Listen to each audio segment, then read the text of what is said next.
Fire commissioner. I think And the city limits. you do as you see Oh, fit, and I appreciate you being willing to stand in. If you're not gonna be there, Brian and I, or Fred's got it, so we can. That's it. You should follow it. You should.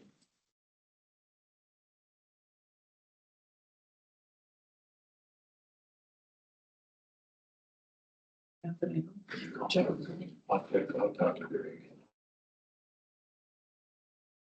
Yeah.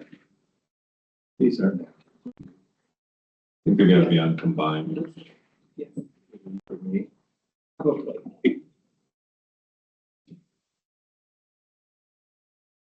A whole box. There you go. To be loud. I don't think so. Probably okay. Yeah, that's fine. Thank you. Not squealing. As long as it's not squealing. Okay, it is 8:01. And we will start the work session, so silence your cell phones. Pledge allegiance To the flag of the United States of America, and to the republic for which it stands, one nation, under God, indivisible, with liberty and justice for all.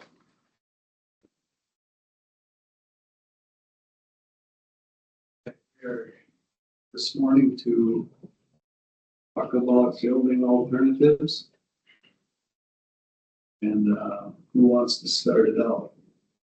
I can just kind of introduce the concept, Mr. Chair. Thank you. Thanks for joining us this morning. Very much work session. Not going to be a lot of formal presentation, a lot of roundtable conversation. And though I am somewhat loath to suggest yet another alternative, it's necessary in the grand scheme of the conversation and ultimately winnowing away to figure out what this solution needs to be, or at least needs to start to be, if we look at more of a phased approach. So there's a couple of things, and really the only main handout you have, we'll have a couple of things to look at on the screen, but the main handout you have, as Brian passed out earlier, is Wasec's attempt to basically look at what did we have programmed in really the November 2022 conversation, that very first plan, just in terms of program spacing size. And as a reminder, that program took into consideration what the current size is, what the industry standard would say it should be, and then looked at a 0, 5, 10, 15, 20 year projection for where, if any, staff would be added. In these areas we're looking at here, the staff implication was very minimal. So that is kind of a non-factor as we move forward. But as the chair and I were conversing about a week ago, and then pulled Mr. Tomford into that conversation, basically looking at more fiscally advantageous approaches that could still accomplish all of the major factors that we have been discussing since day one. So that is really ultimately what the attempt would be. So we regressed from even the larger space that had been discussed, put some more pressure and thought on that and said, does it really need to be that big? Does it need to be that size, that location, that kind of blocking and stacking? Or can we get away with, for lack of a better term, a smaller space that is adjacent or connected to the existing? And by existing, I really mean the courthouse annex building itself. So that resonated well. I know, at least with the chair, in terms of the fiscal implication that had. And I think we'll be able to come to that conclusion. This is the handout we're looking at, or that you have in front of you, of course. I think we can come to that same conclusion when we even look at these very rough estimates that Waseca has provided as well. So just, I'm gonna start at the bottom section of this first, ignoring the sheriff office remodel piece for a moment. And just kind of starting with the numbers and working backwards, the low end of what they have here, 10 million, the high end, 13 million. And this 22,000 square feet in terms of total program, I'm very comfortable saying is larger than what we discussed in our preliminary conversations. And again, these numbers here, the square footage column is really just going back to that program and saying, if we talk about all of these things, here's the total number that it comes up with. This does not obviously show us any kind of blocking and stacking. This doesn't show us a 3D rendering model as of yet. But the concept that was being discussed, and I know is new to most of you, which is why we invited the county attorney and the sheriff in this conversation, obviously, as stakeholders in this, would look somewhat. Let me just pull up the GIS site for a bit more visual imagery. So the very first concept, if you recall, from November of 2022, reused existing spaces. It reused the current sheriff administration building. It looked at a remodel, completely gutting of that second floor, and some updates to the jail facility and some connectivity from the jail portion of the building, which is back here, of course, to a new space, and looked at connectivity to the courthouse, which was the larger complication in it. So we removed the direct connectivity to the courthouse building proper, but instead adjoined or connected the existing annex buildings. So ultimately what this model would do is push the county attorney's office. They would still maintain the back half of that space, and then have their forward facing office going to the west in this model. So as we think about this further, this would be expanded parking, really this whole parcel right here. This is the service entrance, the public entrance, I should say. And if I walk in, I'm going to see the county attorney's office to my left and the community corrections office to my right. That would be over here. So what is now our court services probation in that lower level, visualizing along with me, is all right on that first level there. So we have stairs in front of us as we come in. We walk upstairs, and we would also push court administration, basically flip their service window from being over here to being over here. So I walk upstairs, court administration is upstairs, courtrooms, of course, are upstairs, meeting rooms upstairs, interview, client meeting rooms, and holding room, etc. So as this is somewhat drawn out, you see it's closer to 15,000 square feet. And I'm certainly not going to describe exactly what that square footage implication is going to be in this conversation.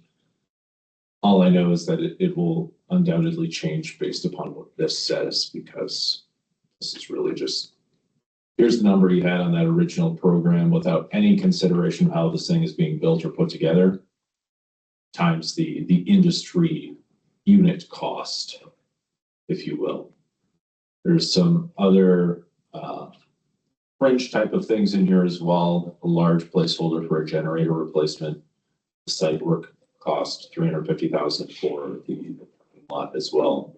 And then just generally an unknown that Waseca had put in here for these connecting links, like how's the building going to be put back together. For example, we talked about connectivity from the jail here directly into this building. We talked about not doing that, and since this would then be kind of an enclosed courtyard area, so to speak, it's a little less egregious walking in Maytown A than private sidewalk into a separate entrance or secure entrance. But all of those things would still be yet to be determined. We obviously have to leave some room for access to this garage, so this is going to look a little little different than it is. Just getting a rough idea of what square footage implications is going to be. We know that this tower and its supporting buildings aren't moving. So I guess the biggest frustration or blight in the most recent plan in removing this building in totality is just because this thing ain't moving.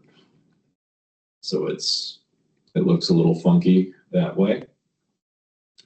The biggest obstacle, was to throw this out there, to overcome in this entire conversation is in continuous investment in the existing Sheriff's Administration building and or jail.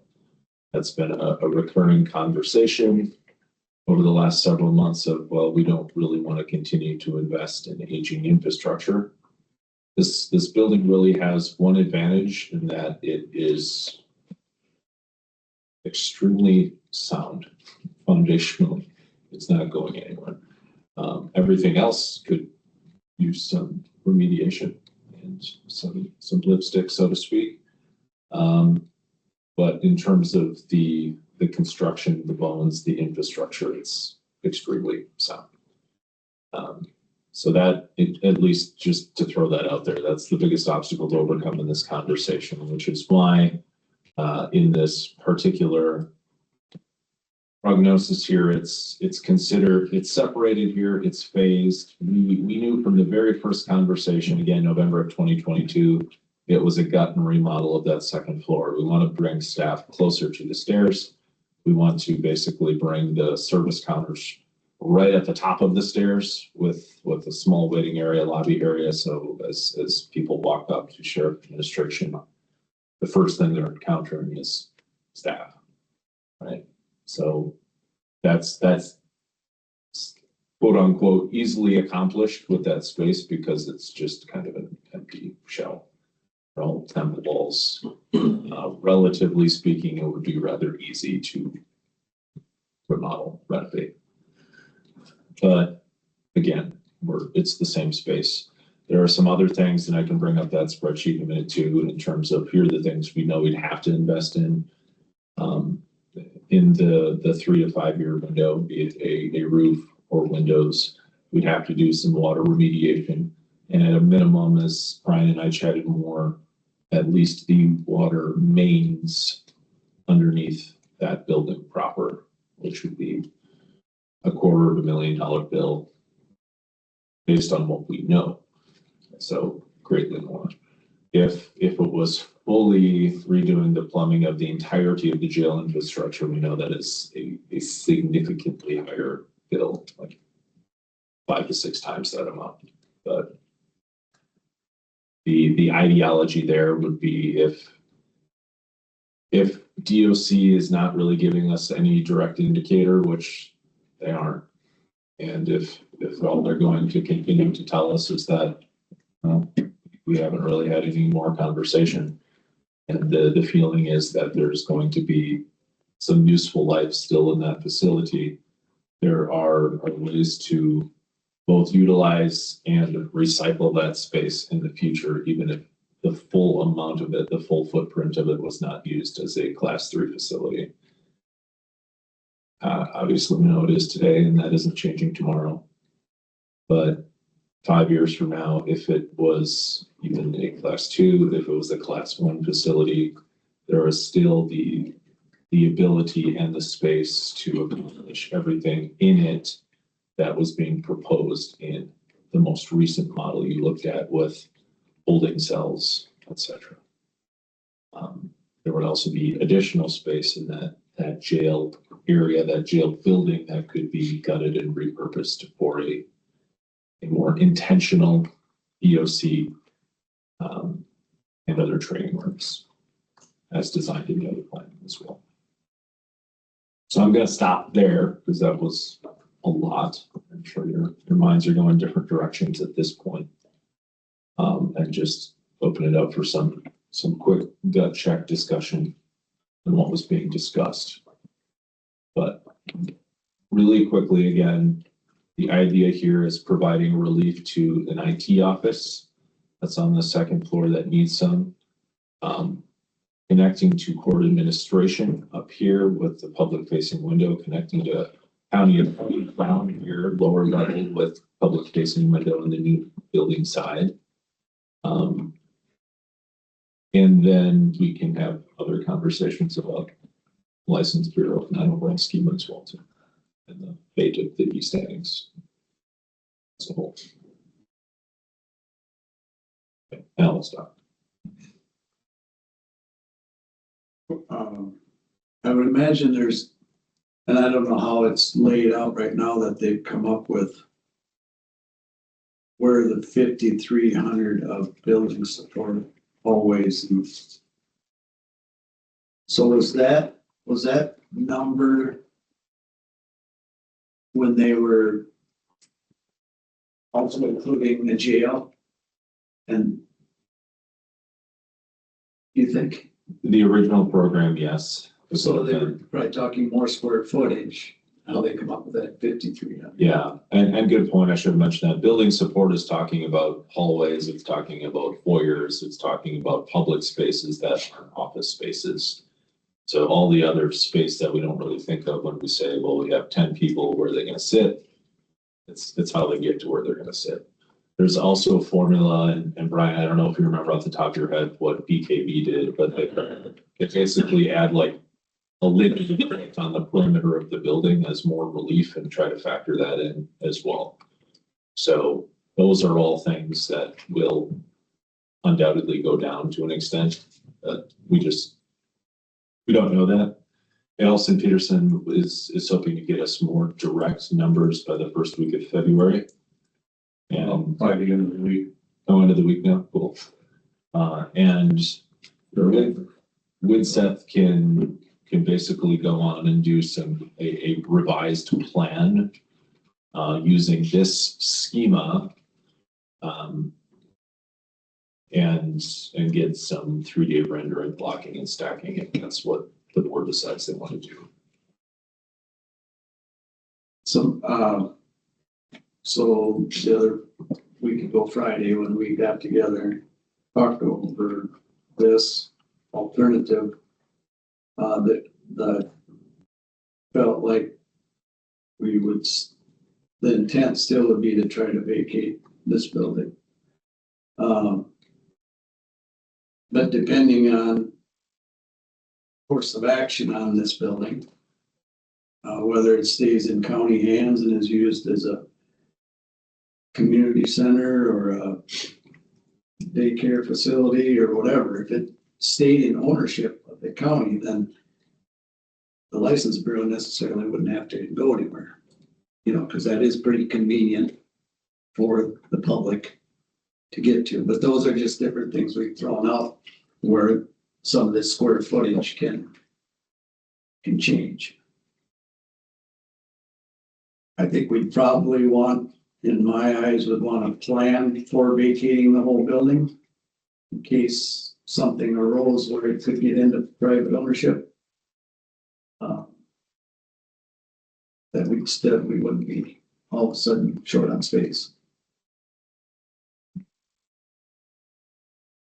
So in that methodology, and obviously Rachel chime in on this, so the thought would be that what would be reclaimed for the license bureau would be the county attorney's current conference room, the mail room, and then that meandering path through where Lori is sitting and the window.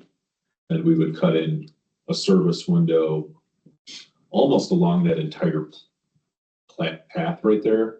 Through that brick wall, you probably have to have a column in the corner, but then more service windows. So the intent being that they're not losing square footage for service, because that is a convenience for them right now. It's just a big kind of open space. So very attainable.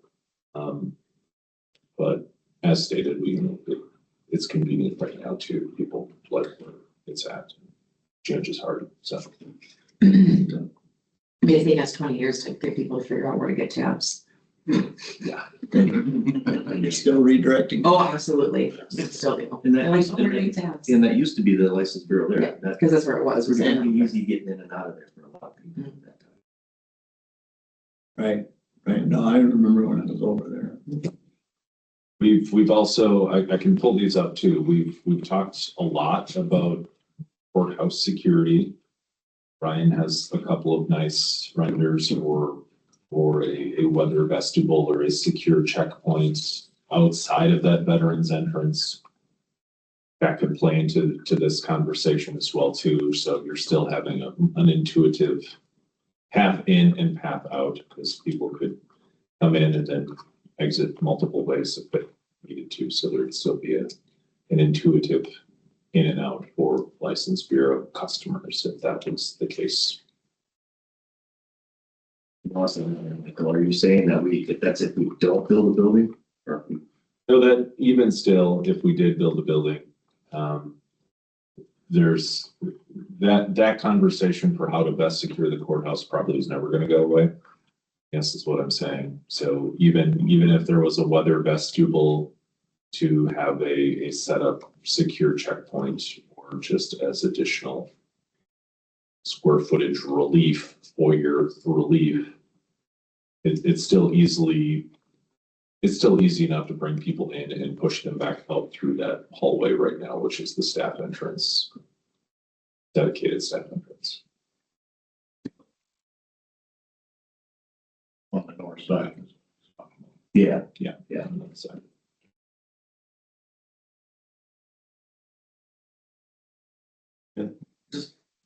I think what I need to see visually, see how this, if you can go back to the layout, Michael, please. One, and one would be the garage setup for the sheriff's office, that building, and I know this isn't true exact, but blocking the jail, the entrance into the garages would be a concern, figuring that out. My other feeling is I think DOT is gonna leave us as a level 3 for several years, which, you know, one of the concepts behind changing this is not taking prisoners outside in the public at all. So I think a hallway has to be somehow connected to the jail if we build at this point. We kind of agreed on that in our discussion as well. It's just- This is just a temporary layout and it's kind of picturing where it would be. The building could actually be moved to the north a little bit. Okay.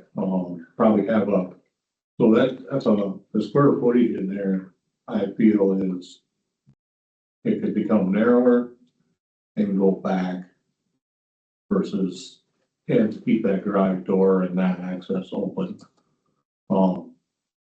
Which I agree, it's in the discussion, but in order to get that picture of what it would look like, we'd have to get, Waseca to start doing the building on it, which will again cost some money, to do that, but we have to, if you want to look at this scenario, in this layout and how things will lay out inside the building. Yeah, and part of the conversation is trying to figure out how we can create connectivity for parking here. So, I mean, if we have a building that comes way out here, then we at least the ability to connect just a little one lane parking to get from here.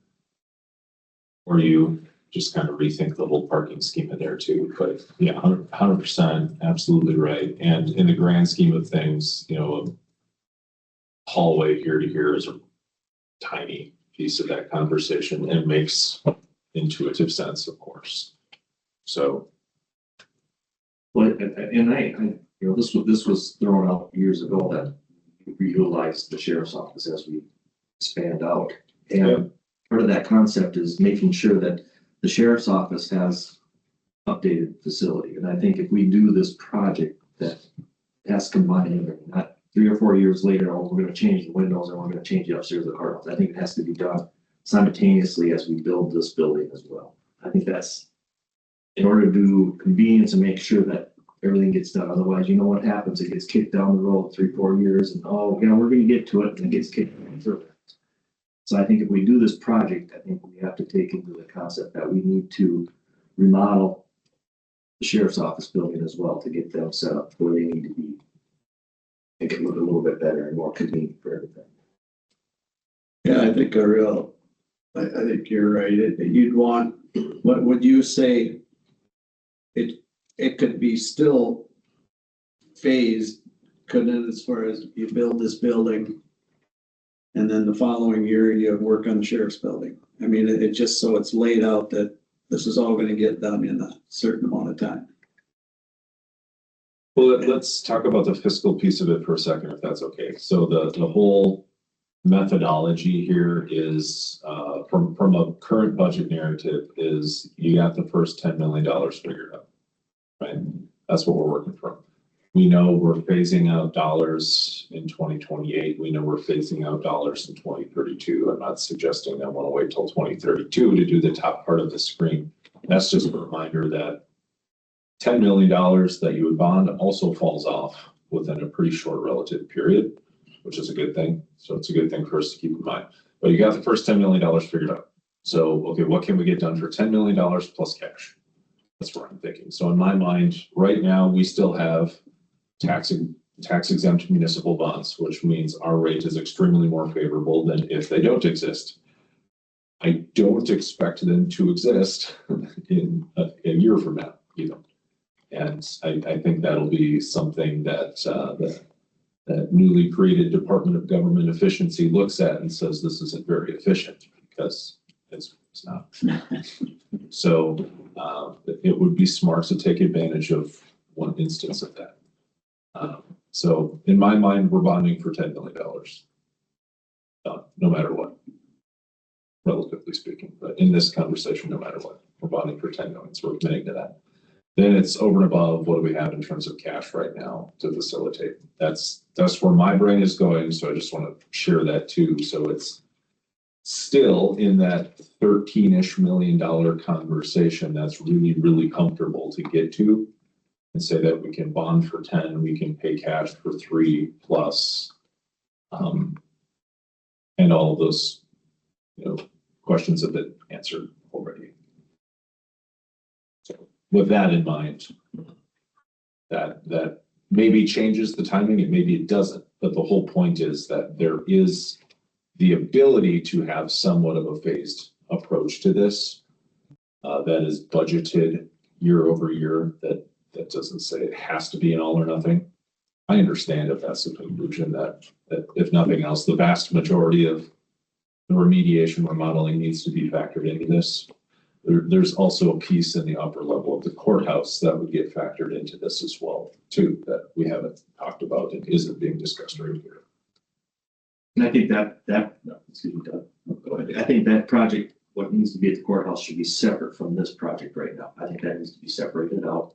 Yeah. So we're not looking at, so people aren't seeing that, okay, you're just doing this whole project.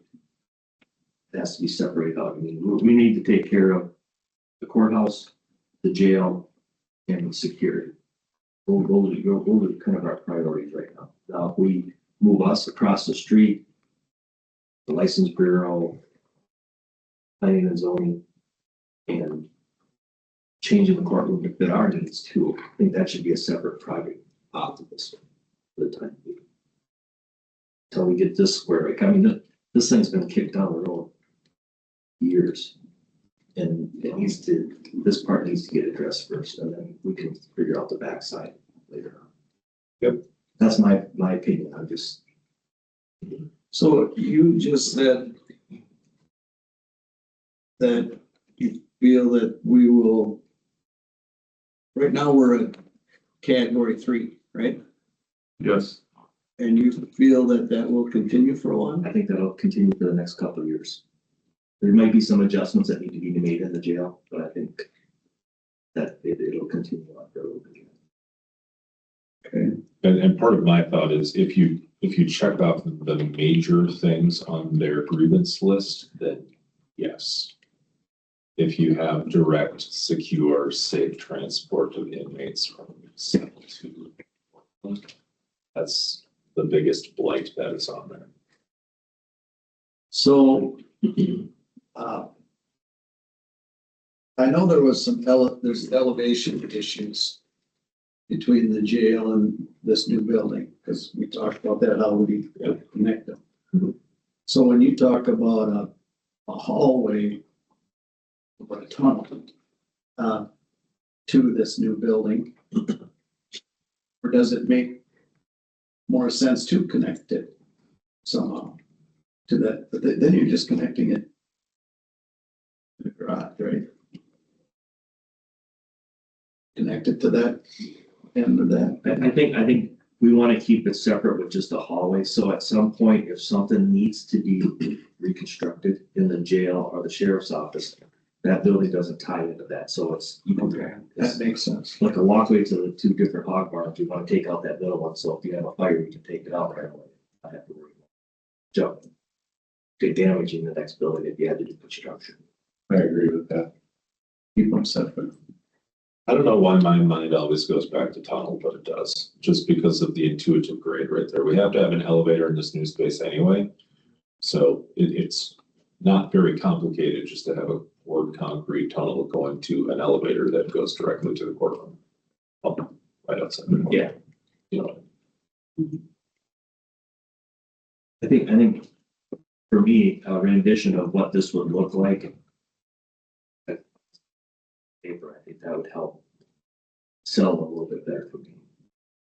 I mean, and I think this is a great option. I truly believe, I think that'll save some money down the road for everybody. And it continues to utilize what we have in place.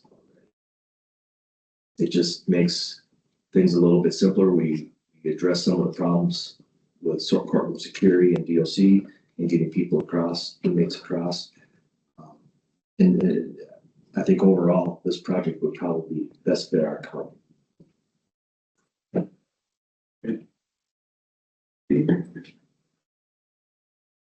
I really appreciate this conversation. And I am not opposed to this concept.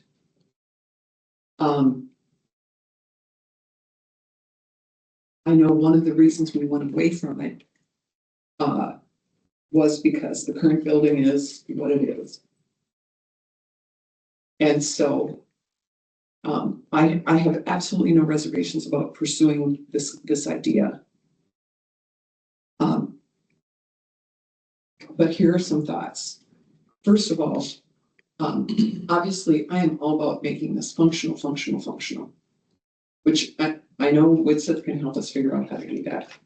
You know that I feel very strongly that I want all our services over on one place. I feel very strongly about that.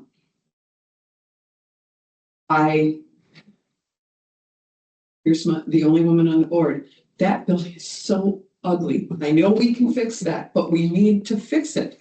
It looks like it was built as a bunker in 1960 something.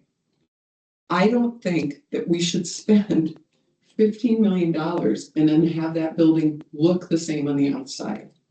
I think people will go, well, you didn't do anything. I think we want to look at, within reasonable cost, what we can do to update the facade. I think that is essential. I know that may seem like fluff, but I don't think it is. I don't care if it's a paint, but there are, I drove in today and looked at those deals over the doors, and it's ugly. It's an ugly building. And like I said, I know this might sound like fluff, but I don't think it is. If the building has served for 50 years and it can continue to serve, then my God, let's make it look like it's still functioning instead of something that looks like a bunker from the 60s. So as far as logistics and those kind of things, I would really like us to look at our footprint as a whole here, because so far we've talked about, well, how we might wedge it in and how we might get parking. Let's make sure we're standing back. We bought property on this block so we'd have room for this project. Let's make sure that we're looking holistically at that. I don't think it is a huge deal if our parking lots, if we have more than one parking lot that comes to the building and they don't connect. I don't think that's a huge deal. There's where you go for the license bureau. That's where we need parking close to the door. The other part, I don't think that proper signage will deal with some of that. I don't think we should give up putting the building where it belongs. And where it fits best with the landscape, just so we can connect those two parking lots. We have disjointed parking now. You know where you gotta go at the parking lot, number the parking lots, associate them with certain services, and people will go there. They do it at schools all the time. So those are some of the thoughts. We only want one entrance to this building. I understand that. Absolutely, but those are just some of the top of mind thoughts. And it's a good one. I mean, of course, we could have a judicial parking lot up here that still has the dedicated public entrance on the north and this being one courthouse, a specific parking license for a specific parking plan. Whatever you may be. And I'm very glad you brought that up, Commissioner Multer. We did talk about that, like how much could we accomplish with some paint, some landscaping, curb appeal type things out here, and just doing something with the ridiculous window coverings and The landscaping and stuff will have to be addressed anyway, because we'll actually be digging around the east side and the south side a little bit. I will just let you know, if that's not part of the plan, you're gonna hear from me on an ongoing basis, because every time I drive past our community services building and I look at that dang white fence and go, for $400, it could have been brown. It should have been brown. It's like, I know. Once you see it, you can't unsee it. I'm sorry. You don't go by it every time you come to town. It's getting hot over here. Well, a couple things. This building was built in the sixties for the Cold War. Absolutely, That- that's, That basement door that's still downstairs, Mhm. that is supposed to hold back if we have a nuclear attack, Mhm. that back. I was So sure that, that was. that building was built as a bunker, if you call it. Yeah. To last once it's been hit. The parking, I agree. I think one of the concepts we have to look at is in and out for the license group. We move them across the street. We have to have certain individuals that have a hard time going one way or the other, and they need to have that direct passage through. And I think on the original, one of our original designs showed a parking lot with a ramp going down. You know, one of the concepts I always think was, why in the heck do we park 3 blocks away, like schools, when it's weather like today and you have to walk it? You know, I understand having protecting certain buildings, but holy cow, when you have to walk 2 blocks in the cold weather or snow or rain, you want people close. And that's, I feel that would help in the long run. You know, we have jury trials. We have sometimes there's 60, 70 people that come in and they're parking all over and they're having to walk around ways. I think that's a big concept. So if we have that parking lot down below on the north side, I think that's huge. You know, and having it somewhat relative. My other question is, and Brian, you might be able to answer this one for me, the historical building of the courthouse. Are we in line? If we stand on the corner and we look back, that's not gonna affect our historical outlook, because We're still taking all that into consideration. I've been down that road and that's not fun. yeah, exactly. And basically that's, if we're standing right here is what matters. Yes, This corner. So we don't want to be able to see the building past this corner. So if that line extended, we have quite a bit of space to work with. And the grade helps us already because we're not going up, we're going down. So, yeah, a good point, obviously, and yes, certainly something we're going to take into consideration that this line extended from this corner. This edge, and that edge will be well within that. I talked to Mr. Fitzsimmons back when they built the annex over there, and he said that was a big issue when they built that, is to make sure that you couldn't see it from that corner. And that's why it's designed the way it is right now. Yes. But we bring the mapping. So there's something I was thinking about over the weekend. And something I'd like to look at as to the placement of the new building is not only, you know, we were discussing, we have to bring it to the east, basically a little ways due to the entrance to the garage, stuff like that. So in my thinking, and I'm not sure how it'll work out, but was to take the existing or the new building where we have it grew out and wrapping it kind of around the north side of the existing annex and wrapping it around the west side of the existing annex. So you're going off of a kind of like a I don't know how to explain it. You're taking basically the corner of the building that's existing and making it half. Now you go to the right a little bit. Yeah, go halfway. Yeah, somewhere, you know, depending on where you start there and go to the north. And then depending on how far you go to the east there, then you would come back, bring it down, and then go probably half into basically where the attorneys are and where court admin is. So they still have access to that new section. And that would keep us more in check. So that's just kind of a thought that I had. So there you're still got more parking on the left side. You're taking a little bit on the right side, but we were talking about expanding that existing parking lot to the north of the courthouse, to the north anyway. Because there's already an access off of State Street. This can come in the plan. I'm just throwing things out there on how to kind of incorporate the annex and still have access to the new building for the attorneys and for the men. How it would lay out, I have no idea. It's just something that went through my mind this weekend. Then you're still in the main view of not seeing it from that corner. Opening up the west side, so you still have the entrance to the security building. And you'd have actually a little more room on the west side. You get.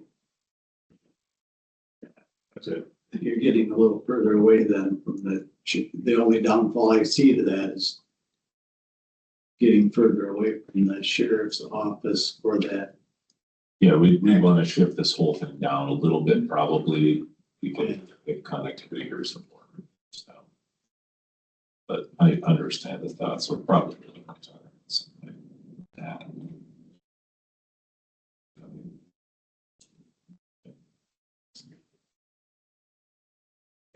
Jut out a little bit there. Do that with that corner of the building.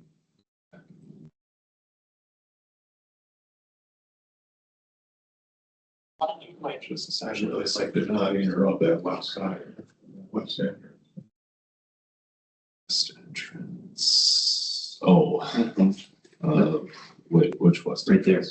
On the courthouse. You haven't, How would that interrupt that? yeah, that's still. It's like open. But with the original layout you had blocking it. Yeah. Oh, I see. My concern with that, I like this concept a little bit better, and I think Brian will too, because all our infrastructure underneath runs from that generator over to the courthouse to the sheriff's office. There's a lot of wiring, electrical lines that run right through there on those tubes. But I suggest that be replaced. Oh, okay. Not replaced, but new. Maybe it had some issues. It's in conduit. That conduit that has water in it. What'd you put water in it for? We ran into that problem when we switched the generator over years ago. They pumped water when Diamond was in there looking at That's where the generator aspect, I'm not, it'd have to be studied, but if the existing generator, whether it can be tied into the new building that as well. And run all three, then we wouldn't need a new generator at this time, but, It just depends. I'm not saying we can.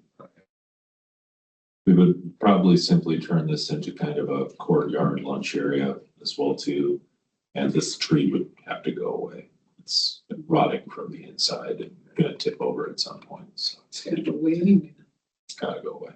That's supposed to go away a couple of years ago. It did happen. They backed out of it. I think I'd like to hear from the sheriff too, to see what he thinks of this concept or what his thoughts are. I'd like to, yeah, I'm not against it. So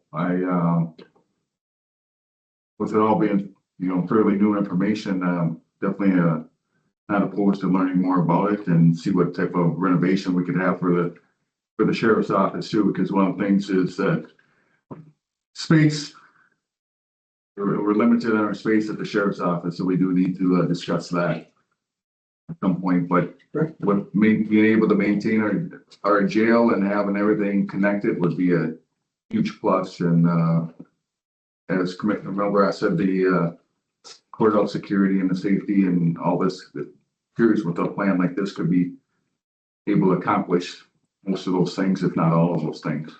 Yeah, part of the dysfunction of your current layout is that hallway that wastes A lot of ton of space. And if you bring everything up to the front, the service, right, you put the staffing in the places people actually sit by the more natural lighting and have the interior corridors that are just branching out to those different spaces. So the different dedicated things that were in that new plan, the ammunition storage, gun cleaning, or whatever else can all be, additional sergeant's office can all be achieved relatively simply when you step back and use the space that's there with a revised concept. That hallway is a ton of wasted space. And I think that was my concept behind it. When we do this, at least we have to do the second floor of the sheriff's office. The windows and the outside can wait a couple of years, but I think when this project starts, we start up the project. Just get them so they're better utilized and more efficient. I think no matter what we do here, this project is gonna have to be, obviously, it's gonna have to be somewhat phased, because you can't work on the whole darn thing at once, or everybody will be displaced. And then we can't do the service that we need to do. But as we plan, I want to make sure we're taking a review. I want to make sure that we have it phased out so that it works for construction. But that we also have some, let's design the thing, at least the big pieces, all the way down the road for the final product, not for because what happens is if you only design to put up the building and connect it and you haven't done the plan for the other things, then it's super easy to say, oh, we're just not going to get to that. I know, because I've done this, and I've waited 6 years to get a kitchen done, and that is a mistake. I think we need to plan it all. We need to have cost estimates. We need to know so we can take it in chunks. And we're going to have to phase it anyway, just because that's the way it's going to have to be with construction. But I absolutely share your opinion that the municipal bond issue is one that we need to, we're missing out if we don't take care of this now. And I'd rather that we plan a little more and then it becomes intuitive. Well, we're done with that. We go to this. Well, just look and, in a perfect world, if we could work through this, if we go this route, we're not gonna break ground till next year, probably 26. But we surely can do the sheriff's building in the wintertime. That's indoor work. It's just going through my head. You could almost do that first. Ahead of, Possibly. Yes. if we can get this all fine and agreement. And I agree that when we start doing projects, I saw that when we were doing human service building, there was always something that came up later. Oh, we're gonna do it later, we're gonna do it later, we're gonna do it later. We're back down to furnaces and air conditioning, cooling up there. There was a couple other things, the basement. You know, we gotta make sure that we look at that, like you said, the whole picture that this is covered. You know, displacing people, not so much just by adding the sheriff's office will take the biggest hit as far as displacement. County attorney, maybe a couple days or a week, depending on how they have to cut the walls and stuff like that. Again, you know, there's court going on, so there's gonna be some issues with jackhammering and sawing. That's gonna play an issue with that as well. It's just part of the deal. But we have to make sure that we have enough space. It seems, yeah, we can, oh, let's take a couple square feet off here, a couple square feet off here, and all of a sudden we're tight again. Room. So we have to make sure that the concept that we're gonna build, it's gonna at least get us a few years down the road that there's enough space if we need to do something different. One of the areas that I think we're short in our county is meeting space. This is our only meeting space. And if we're here, you can't meet there on Tuesdays, you know, just because of the noise back and forth. So making sure that we have that taken care of. If we have a major incident, whether it's a tornado or a huge Flood. criminal incident that takes years, like the Cali Joe case, where you need a room that's going to be dedicated just for all the staff that's going to be needed for that. I mean, we can get by. Is it convenient? Not so much. Is it almost intrusive for some of the people coming? It is. So we got to plan for that. I think that's what I'm kind of pushing for. And I think doing the sheriff's office right away, get that going. I mean, 3 years down the road, it will still won't be built yet, even if we start today. It'll take that long to get where we need to go. So we have time to throw a little more money that way. But I think we definitely have to jump on this bond and get, even if we have to go over the $10 million on the bond, have that money there so we can utilize it. Right now, we're at a 46% reserve, correct? And are we looking to grow that reserve this year? Did we underspend? We did, I mean, we're not closed out yet for the year, but yes, it's still going to be underspent from a general fund standpoint. So we've got some cash that we can put at this also. Yeah, so I would, be comfortable with our reserve. yes, 46% is a good number to point at for general fund. I would say our universal reserve is closer to 67. When you consider special revenue funds and everything else that isn't general fund. But even if we have to, yeah, so in my mind, we could easily have 3-4 million of our own reserve money to put toward this project.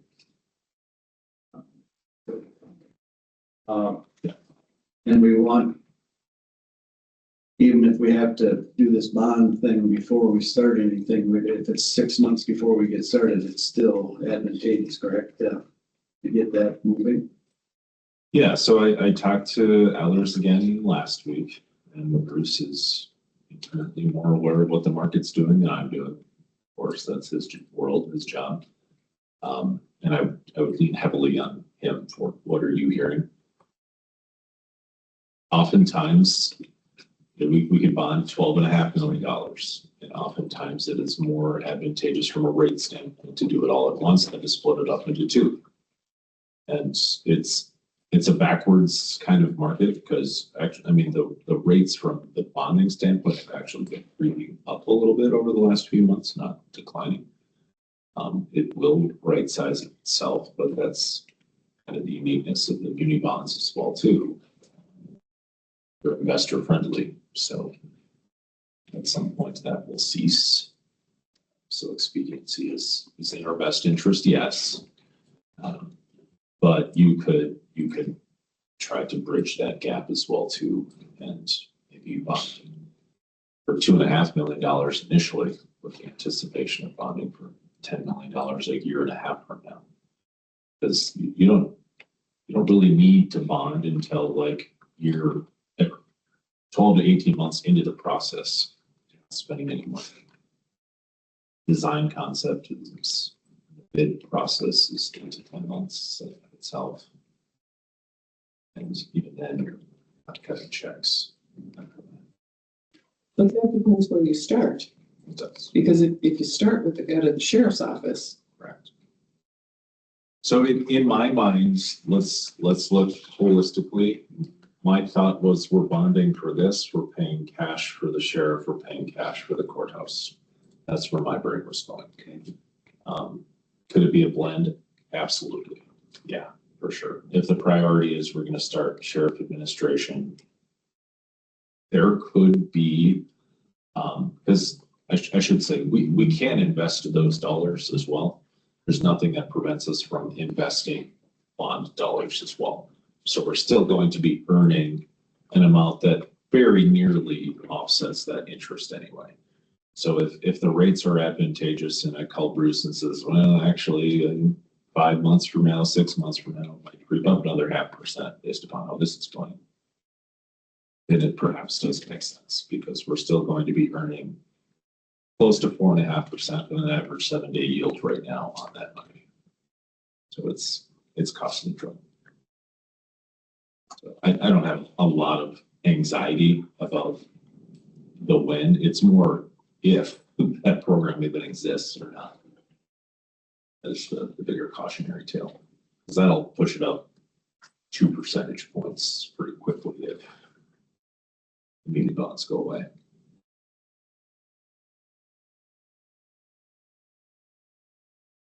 So Jay, right now, what is your want as far as space? You talked about like an ammunition room or some, there's some things that you would like to see as far as if we were to reconfigure your upstairs that be able to be more efficient with your space. Yeah, I don't have the list with me at the moment, but we definitely need room for firearms, storage space, cleaning our weapons, a training room, meeting room, as Commissioner Milbrock talked about, that we have no space for any training, appropriate meeting rooms. We're out of room for offices for our supervisors or sergeant's position, any expansion. We have no storage up there. We have things piled in each of our offices. We have stuff piled there. We're just limited in that. So those are kind of big ticket items at this point. Because we did have some light conversations also, you know, as if this was the direction we went and we did get reduced down to I can never state one or category 1, class 1. Last one, yeah. You know, then there would be some space down there that could be utilized, you know, if it got reconfigured to a holding cells versus you know, a full stage 3. Sure. Yeah, space, I mean, we have no space to meet with citizens when they come in. They have to meet in public, or we have to bring them behind what should be secured locations, just because there's no space for that to be accomplished. As discussed earlier, no large area to meet with other collaborating law enforcement agencies or collaborating departments, you know, countywide, statewide. Just meeting room, training rooms. Oftentimes we can host regional trainings and get a discount for our trainings if we host them here, but we have no place to do that. So then we incur additional expense. So just additional room. Let me chime in quickly on the training space, if that's okay. Reminding us that very likely we'll be simultaneously building out workforce development center. The conversation we had with federal EDA last week was, let's get that SHPO letter in so that we can get this thing done. Right? They're very free with the commitment of these dollars for us. Okay. So that will have 50 to 60 person more office style training facility fully networked as well too. So vastly different and bigger than we have currently available to us. There's also going to be 2-3 dedicated smaller training areas, classroom type setup areas as well, if we need some of those overflow spaces. All of that's going to be done a long time before we're talking about this. It's all interior. It's a 3 to 6 month construction window. It's pretty simple stuff. So we also are using that lower level space as our disaster recovery area. We'll have a separate CJDN connection. We have a separate fiber connection. We'll have full redundancy for our county network down there. So as some of these things happen, if we need to temporarily relocate people, that's likely going to be the place they get relocated.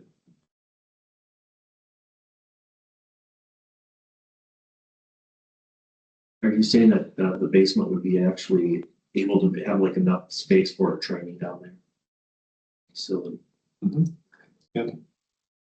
Yeah, the large training room on the north end of the basement will be up to 60 people. Obviously, you can get more in there, but the fire code rating is for 60 people. My other question would be to Brian and Jay.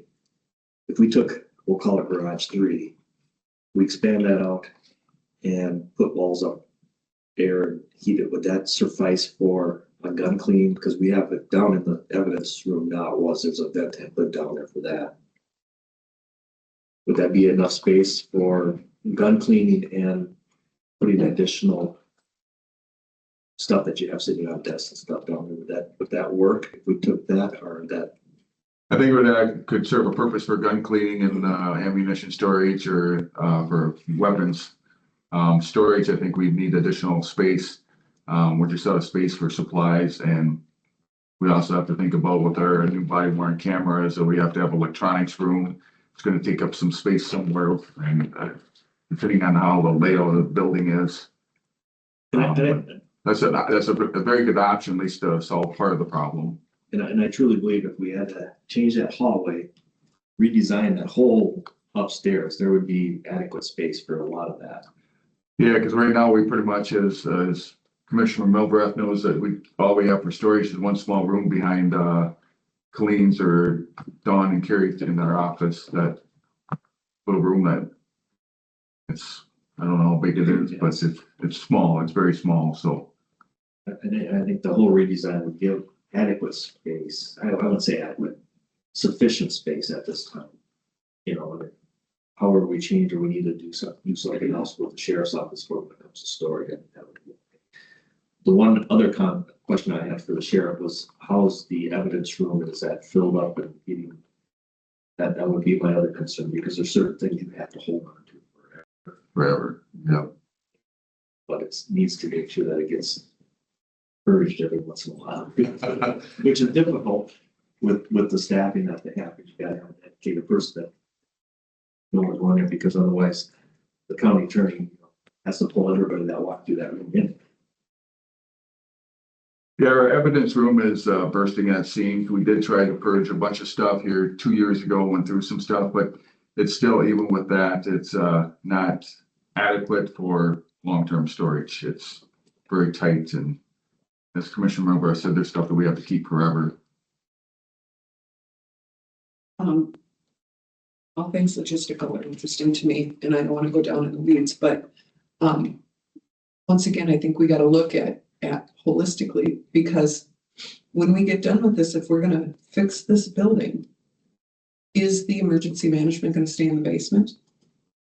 Because there's room in the basement then, if that goes someplace else. And we want to think about how that is used and whether it's used as fully as it can be. And this is why Waseca needs to be in on this, because we're forgetting that there is space down there right now that is part of this conversation. Also, I mean, I've been in a couple of the offices up there. One of the reasons why there is no storage space is because of the size of the offices. You're storing stuff in the offices instead of having dedicated space to store it.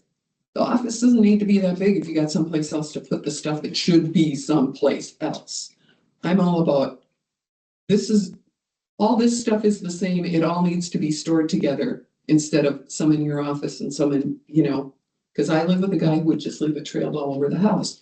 And so much of this is how you think logistically about where things belong, where they work best, where they serve the folks working there best. So you have proper separation between what should be, and it also helps you keep an inventory that's much more reasonable. I mean, you don't need a scissors in every darn room in your house if you know where your one scissors is. Depends. You might need it in 2 rooms, but you don't need it in every room. While we're talking about EOC in the basement, I think one of the concepts we have to start looking at is that basement is no longer a emergency shelter. We have computers and stuff that sit down in that open room. People from wherever come in and they go down there, they bring their dogs and their animals. To eliminate that as a shelter, we do not have to have one as a county. That's not our responsibility. The city went away from it because of their basement issues as well. I think what we have down there's a lot of equipment that could be coming to a problem. So I think we have to look at a concept of maybe pulling that away as well. We are partnering with the city and the school district on the Taylor Family Farms Foundation grant for some backup generation at the schools to use. And part of the rubric of the grant was specific to emergency shelter. Yeah, emergency management, emergency shelter. So we're trying to get that to be the school district, which they're happy to do if we can get that generator back up to support it. In my last night for the sheriff's office, I was looking my last night, is some of the desks that we have up there, they're from 2000 and that we got from the BCA. I mean, they're large desks. I mean, there could be some reduction of size countertops in just kind of workspaces instead of having these large desks that we brought in. I mean, they were great at the time. We got them free, and they've worked well over the years. And now that things have grown and changed, taking them out will leave a lot of bit of the spacing issue that's in there as well. Done.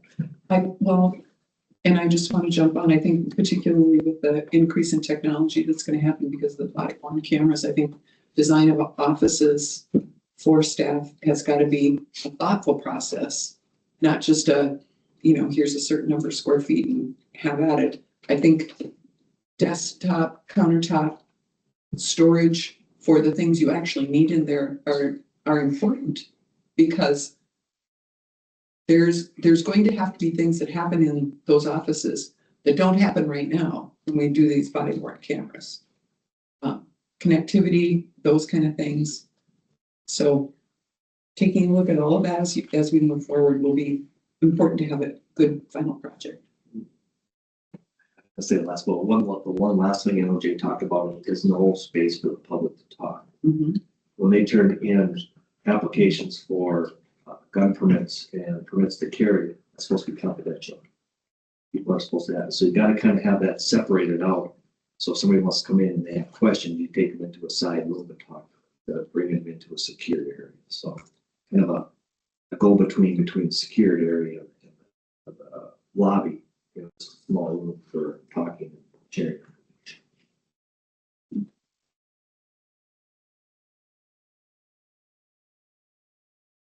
Not like cubicles, like you're visiting an inmate, having like at public health or human services, they make it so there's sides. So when you go up to the receptionist desk, there's nobody can see in from the sides. But I suppose you still need it so that it's soundproof almost. Well, I don't necessarily. I think that would probably suffice for the most part, because people carry them in wide open and receive it anyway. If they accept it, if they have to ask questions.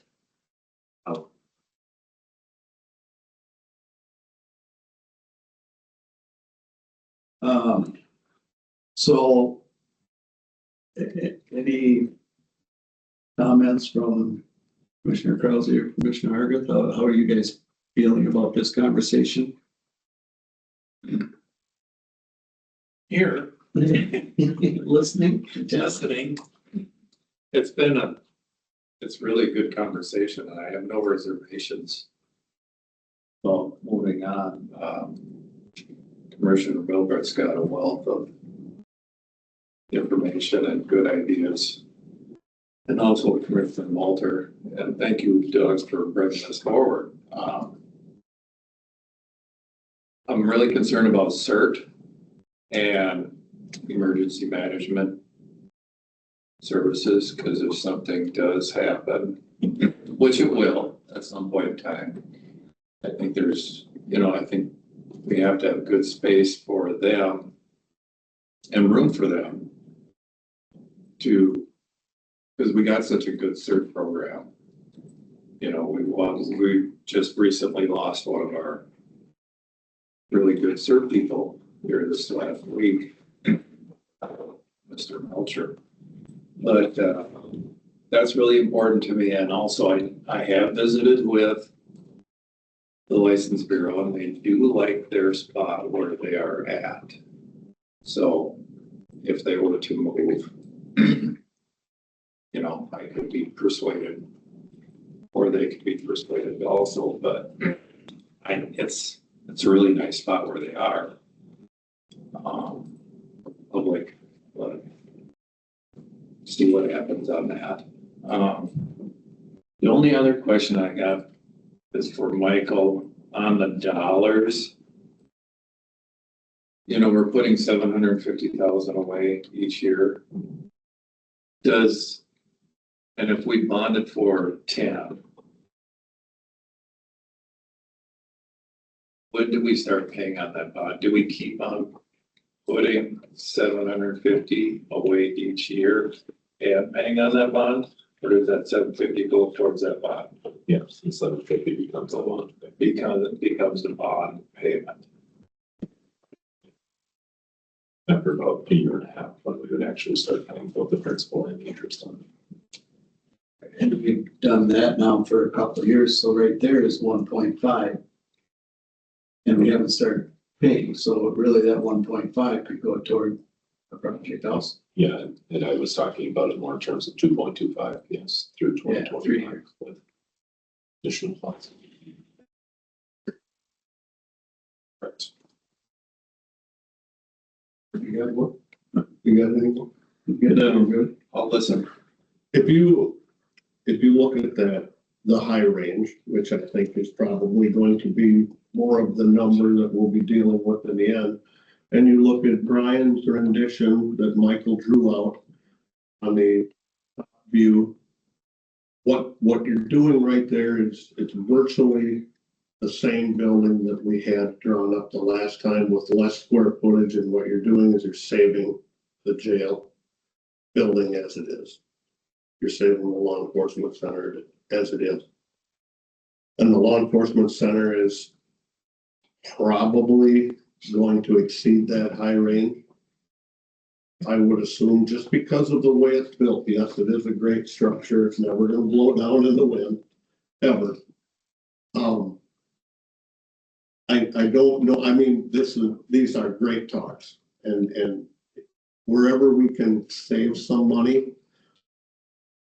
I don't want this to be something that is looked back in 10 years and go, we could have done it a little bit different, or we could have just bid it and done it.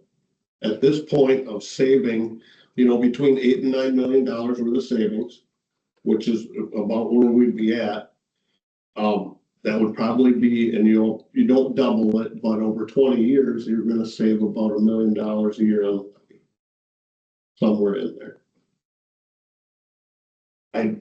We don't have a crystal ball on that sheriff's office. We don't. I don't know if it's spancrete on the first and second floor, if there's load-bearing walls in there. I don't know how much renovation you can actually do to make it what you want it to be. And then, you know, the window replacement, the HVAC, those are all wear items. I mean, it's a wear item. But do we do this halfway or do we just do it?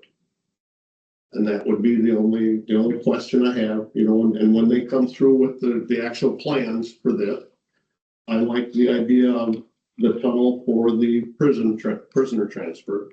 That makes total sense.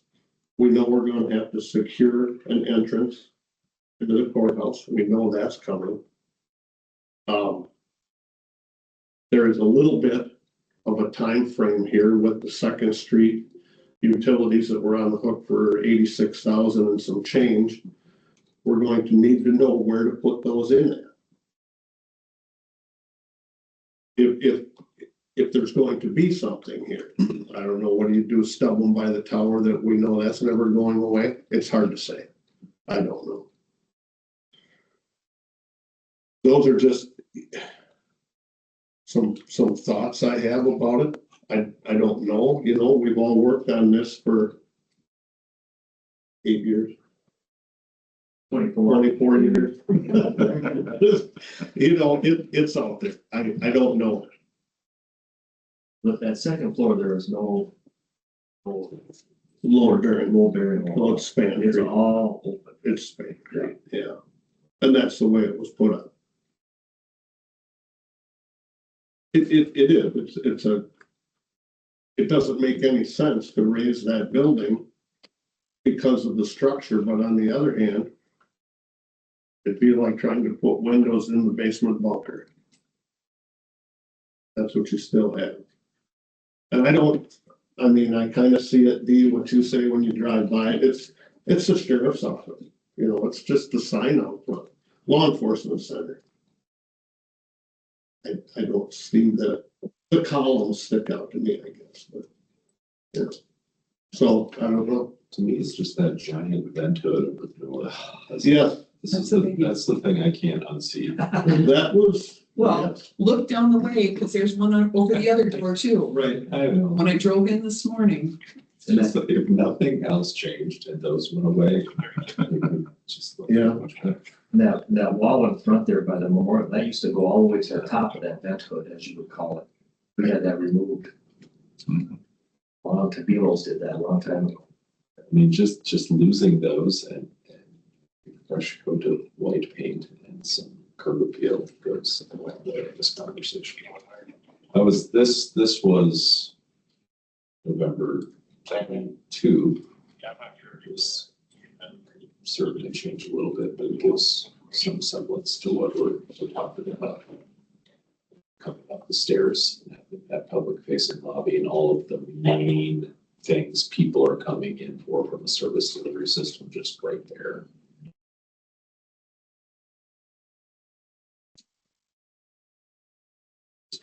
That Go ahead, sorry. would be the other thought too, is I don't know how much you're gonna wanna change the facade of the law enforcement center if you're going to, you know, strip it out and put tin on it, whatever, because now that is in the line of sight of the historic preservation. So that all has to be vetted through the historical society. Yeah, and which is why I think structurally it's going to be very minimal. Just try to make it look more presentable than it is. I just don't want us to skimp on, you know, $100,000 or $50,000 or whatever it takes on the front. I don't want us to skimp there and then every time we drive up and look at it. And I will remind you that we get used to looking at what we look at because we've seen it a million times. You know, how much of a difference did it make when we walked in here after this desk had been redone and it had been repainted? Other people come here. It isn't just our employees. It is people that come, residents that come to be served and people that come from other counties to interact with us. We want to be proud of the facilities we have here. We want to make the most of them. Certainly don't want more than we can afford by any stretch of the imagination, but we want people to come in and we want to be able to say welcome this is usable, functional space. We thought about it and we want you to feel good about coming here and working with us. So, I think what I've gathered from the talks today is that we need to make sure that sheriff's office and the needs that Jay has pointed out and Commissioner Milbrook can be fulfilled within this thought process. Whether it's restructuring that building, I think we just need to look at the long-term needs of the sheriff and if we can make this building work along with the community building for training and before we really want to give the go-ahead with this concept. I think a big piece of this is where that EOC ends up. I mean, if that ends up in the new building, then there's plenty of meeting space in the basement for the sheriff. But right now, that's not in the new building. I don't know what's there. Anything is. Well, relevant these things are at this here point. right now, Yeah. but yeah, Part of the conversation we had as well too, is we don't need all of the dedicated jail space we have currently. So is it logical to get out a portion of that and repurpose that? Anything's still relevant. The question ultimately for staff today is, are you comfortable in moving forward with Waseca and let's get something closer to this, but with that scaled down model? was that a question? That was a question. You need a motion? No, The work session. That's right. we just don't want to be going down a path that no one wants to go down. So maybe I'll restate that and say staff's intention is to move forward with Waseca unless there is great opposition from the commission or something. So I just needed direction. Go left, go right. Go west and north, young man. I think a good concept for what they can come up with this and show us what they can, of what they can do with the sheriff's office and what this building. Figure out emergency management as we go. See what our space is in that numbers look like. Yeah, I think we should pursue this further. You were, I think the number you threw out that would Seth would need to do some of this renovating was around 10,000. 10 to 12 was it? So, well, yeah. Go ahead, Jay. In conversation about the EOC, the one thing that we'd have to do a little research on is splitting up the sheriff's office and the EOC just because of the severe weather, stations, backup dispatch station, it's all downstairs. The cost of the, all the electronics and connectivity to have all those, computers and stuff functioning for, severe weather. And I don't know how, for certain, how all that would play into separating the two, because we do use some of the same computers, control room or electronics room and stuff like that. So I'm not sure what extra cost that would be by separating the two. Yeah, my mind went similar directions, that if we leave the sheriff's office where it is, it gets harder to see. But you can do more downstairs than there are currently.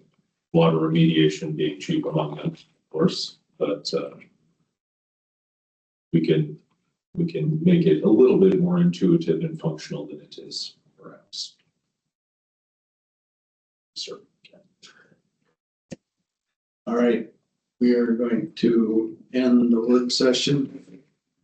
So we get 5 minutes before our regular meeting. Thanks everyone for your comments.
No, I was listening to House, Oh, you were not listening to the board.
Chris, if everybody wants to silence their cell phone and stand for the flag.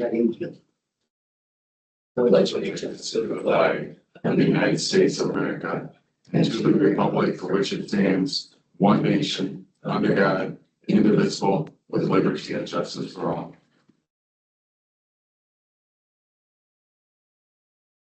All right, welcome everyone. Be sure to sign in if you haven't already before you leave. First order of business, I would like to do a recognition of service to a couple of citizens of Waseca that have dedicated many years of service to our Board of Adjustment.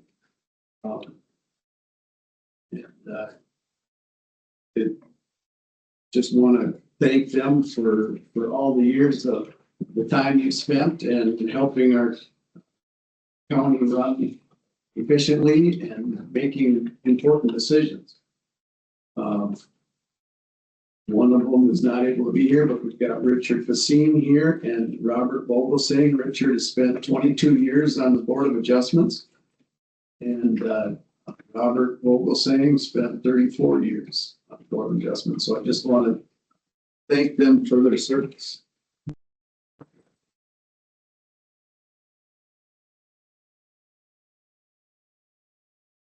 So you got a phone that you could take a picture or bless the baby? She's ready to go. Is that right? I want to thank you for all your time and effort spent. That's what helps the county run efficiently. In the picture here.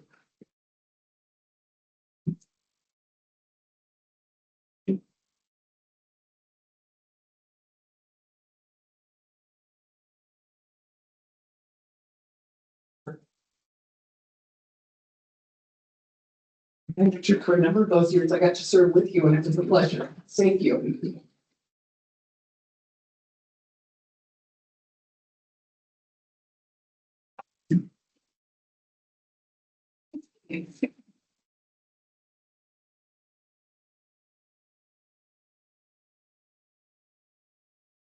All right, then we will move on to public comment. Do we have anyone here for public comment? Here, come on up to the podium, state your name and address. Laura Raymond, 15661 420th Avenue, Beacon. I am Blooming Grove, but I am not representing Blooming Grove as a supervisor today. This is personal, this is, I'm a citizen. At the town hall, bringing that up, we have lighted the area for County Road 10 and County Road 22. And it's very nice coming down the road. When you see those lights, you know there's stop signs there. You know that, you know, it's kind of a beacon, very much a beacon. And you put up a light out on 13 and County Road 7, which also is wonderful because people see that they have to stop. You see signs on the side of the road, that's great. We have all the warnings, stop ahead, but we've had some bad accidents. I'm addressing County Road 7 and County Road 10, which is the big curve going into Morristown. It's very dark. When it's foggy, when it's snowy, people coming out of Morristown area, and they turn there to go to Medford, to go to Otana, what have you, they miss it. We miss it. I've been there 35 years and I still miss the intersection if it's foggy. A light on that intersection would be such a plus for us, and we have had some serious accidents there. People have missed it or they overshoot it and get hit from that oncoming traffic in the dark. And we would like a light there personally, and I'm sure those that have complained to me about it would also like a light there. And we know quite a few people that use that road a lot. You know, it's a high corridor for Faribault, for Waseca, for back and forth, Morristown, Otana, Medford. And I had Mr. Harder take a look at it on his way home the other night just to verify that it's dark there. It is right there. Thank you for your time. Thank you, Laurel. Right, thank you. Thank you very much.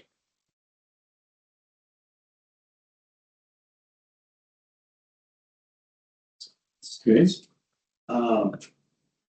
Is there any other public comment? Comment? All right, then we will move on to agenda approval. Is there anything, additions or corrections to the amended agenda as we have presented? If not, I would look for a motion to accept the agenda as presented. So moved. Second. Then move and seconded to approve the agenda as presented. All in favor, say aye. Aye. All opposed, same sign. Motion carries. Ditch Authority, CD 48 outlet petition. Chris. Good morning. Drainage staff received a petition from Bernie Berg on the south half, southwest quarter, township 105, north of Richland Township. Property is a total of 76 acres. During the previous redetermination of benefits process, it's adopted March 17th of 2017. Where 58 acres were determined to be benefited by County Ditch 27 in the state. In the southerly 18 acres were determined to be benefited by County Ditch 48. The Bergs have consulted with professional engineer Steve Pinkfoot with Jones Hogan Smith and determined that the original redetermination of the benefits were incorrect in acres, certain acres in County Ditch 27 belong in County Ditch 48. The engineer then provided the Bergs with supporting documentation demonstrating that County Ditch 48 can accept the additional acres which currently reside in County Ditch 27. Bergs filed a petition on January 14th to petition all 76 acres of that farm into County Ditch 48 and remove the benefits from County Ditch 27. And with that, I would be looking for a motion to adopt the findings in order accepting the petition, appointing the viewers, setting a public hearing, and directing staff to publicly notice the meeting and the hearing under Minnesota statutes 103E.401, 103E.805.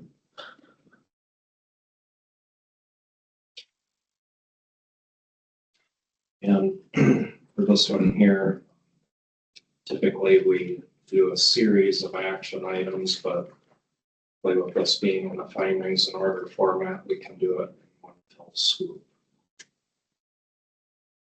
Well, our motion today is to accepting the petition, with viewers, setting the hearing. Correcting notices for public hearing. And the public hearing date is set for, what was it, March? The public hearing date would be set for March 4th, 2025. At 9:30 Or or after.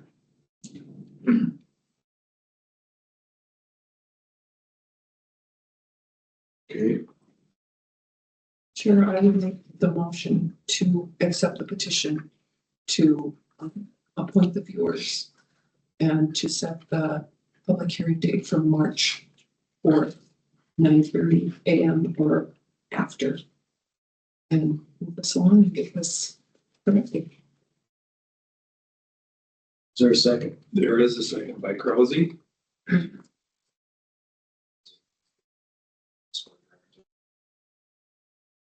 Yeah, go ahead. just. Sure. In Pinkova's stuff so far, he has already feels that there's enough outlet there, right? Enough overhead capacity in County Yeah, Ditch 48. capacity. Yeah, okay. They have to demonstrate the amount of rise in County Ditch 48 and the velocity not to exceed a certain amount to prevent doing extreme damage to a natural outlet. So they work within guidelines accepted by the DNR Bowser, so that creating too much additional flow to create downstream damage or hinder the benefit of other people utilizing the system. And so this outlet in the County Ditch 48 is only about 3,000 feet from the natural outlet to a public water course, and so there's not a great deal of drainage below their outlet point. Right. But all that water comes down to me. And it's really flat where I am. Well, that, you know. And it seems odd to me, and I understand that 48's got the capacity to handle it. But to go down a little bit of a rabbit hole, when we talk about diverting water around Richland, and we want to move the outlet of that water into that natural course in a different position, we're gonna get DNR disapproval. because they don't want us putting it in the natural watershed quicker than it already is in. Well, that's what we're doing here. We're putting more water in that natural watershed quicker than if it went into 27. That was kind of my question too, you know, with those ditches so close, we could just run ditch 6 over them and just tie and alleviate the Richland. Once you're ready to cross. Then you're bringing more water to me. I don't, I understand, it, but I'm just, you know, that would be, I know there's a lot of factors when it comes to the watershed, and different, so how fast it gets into the natural waterway, but looking at that design, well, I tell you, that'd be cheaper than running it all the way around the Richland. You just tie in to split it somehow. Yeah, those point, and that's been considered, and, you know, within a major watershed, you have sub watersheds and you have water that outlets into different tributaries or branches of the Sewer River, and start, you know, jumping sub watersheds from one to another, that creates another obstacle. You expect your next headache is what you do. And granted, we're talking about 34 acres. Yeah. Right. Where GE6 is several thousand. Sure. And I would remind us that my understanding of the situation is these, it's already going into this. I mean, this field has been tiled this direction, Not all, to a large degree. all the 34 acres. Yeah. So 34 acres more will come this way. Half. Yeah. There's been more going that way than we read. Yes, there's more going that way than we have record of. If the commissioners are open to a friendly amendment, I just remind you that the first meeting in March is the 6th. Yes, I would be open to that from the. Is that okay with the second? Don't have much choice. Thank you, staff. All right. Thank you for that. All right, so with the, if there's no other discussion, then we'll go with the roll call on the motion on the floor. Commissioner Vargas, Yes. Commissioner Milbroth, Yes. Commissioner Krause, Yes. Commissioner Mulder, Yes. Commissioner Christopherson. Yes. Motion carries 5-0. Thank you. Thanks, Chris.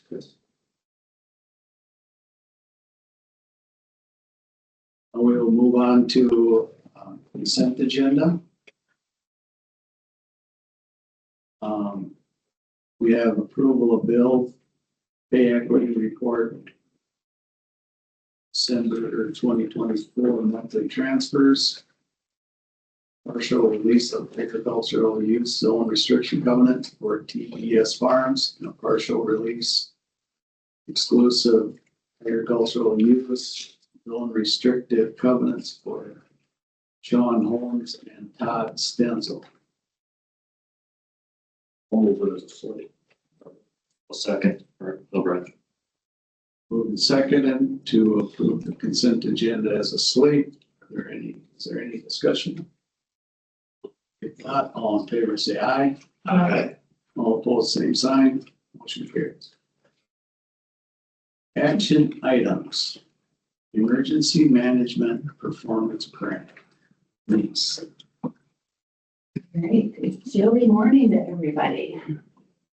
Emergency Management received the 2023 EMPG grant from Homeland Security and Emergency Management in the amount of $19,237. This grant is a 50% match, and it does go towards the emergency management wages and benefits. So I'm requesting the board to accept and sign this agreement accepting this 2023 emergency management grant. Is there any discussion, or I'd look for a motion to accept this? Motion from Cozy to accept. Second from the Brett. It's been moved and second. Is there any discussion? You're gonna ask a question, Michelle? Why is it the 2023 emergency management? There we go. And security emergency management are behind in their grants, so they get them from federal goes to state goes to county. So they're behind on working it. It depends on when they get it from the federal. So they have a few issues with, behind on it. Is it usually a couple of years? It's always a Yeah, It is. it's not usually this late, Okay. but usually, yeah.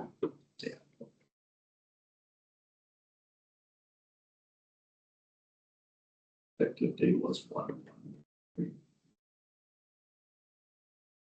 Any other discussion? Just one quick question. We won't have an issue with this, but these need to be spent by 6/30/25. Yeah, but it goes back into my budget. so Sure. it's- Yeah. spot. Yeah, sure. And it might overrun with my 2024. Okay.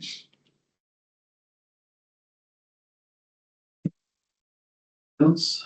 If not, I'll, question, all in favor, say aye. Aye. All opposed, same sign. Motion carries. Thank you. Thanks, Denise. We got the aquatic invasive species delegation. Sure. The Department of Natural Resources requires delegation agreement with local governments that are engaging in aquatic invasive species program that includes the watercraft inspections for inspectors that are boat launches. Delegation agreement defines the responsibility of both the DNR and the local government for operating watercraft inspection program. Agreements expire on December 31st with a maximum length of 3 years. Ours is up. Yeah, before you is a new delegation agreement. Be approved for 3 years and it would expire on December 31st of 2027. Motion to adopt your delegation agreement with the Department of Natural Resources. Make that motion. Is there a second? Second. By Commissioner Milbrook, second by Commissioner Harkett to accept this delegation agreement. 3 years? This was part of our requirements for receiving our AIS funding, or yearly AIS funding. Just delegates the duties that Waseca County as the LGU will provide watercraft inspections at the full landings, and they will be trained in a certain manner and have certain to the state. And is the plan this year to hire our own inspectors? We have contracted it out and we have both ways.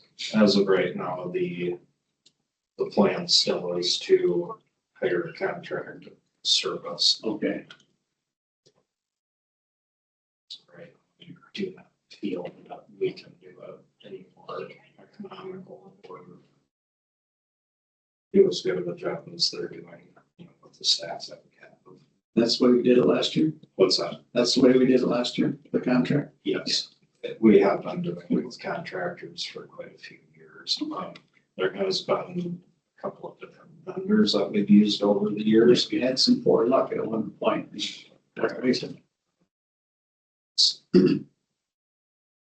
Task is trying to cover the bases at random times of the day and weekend.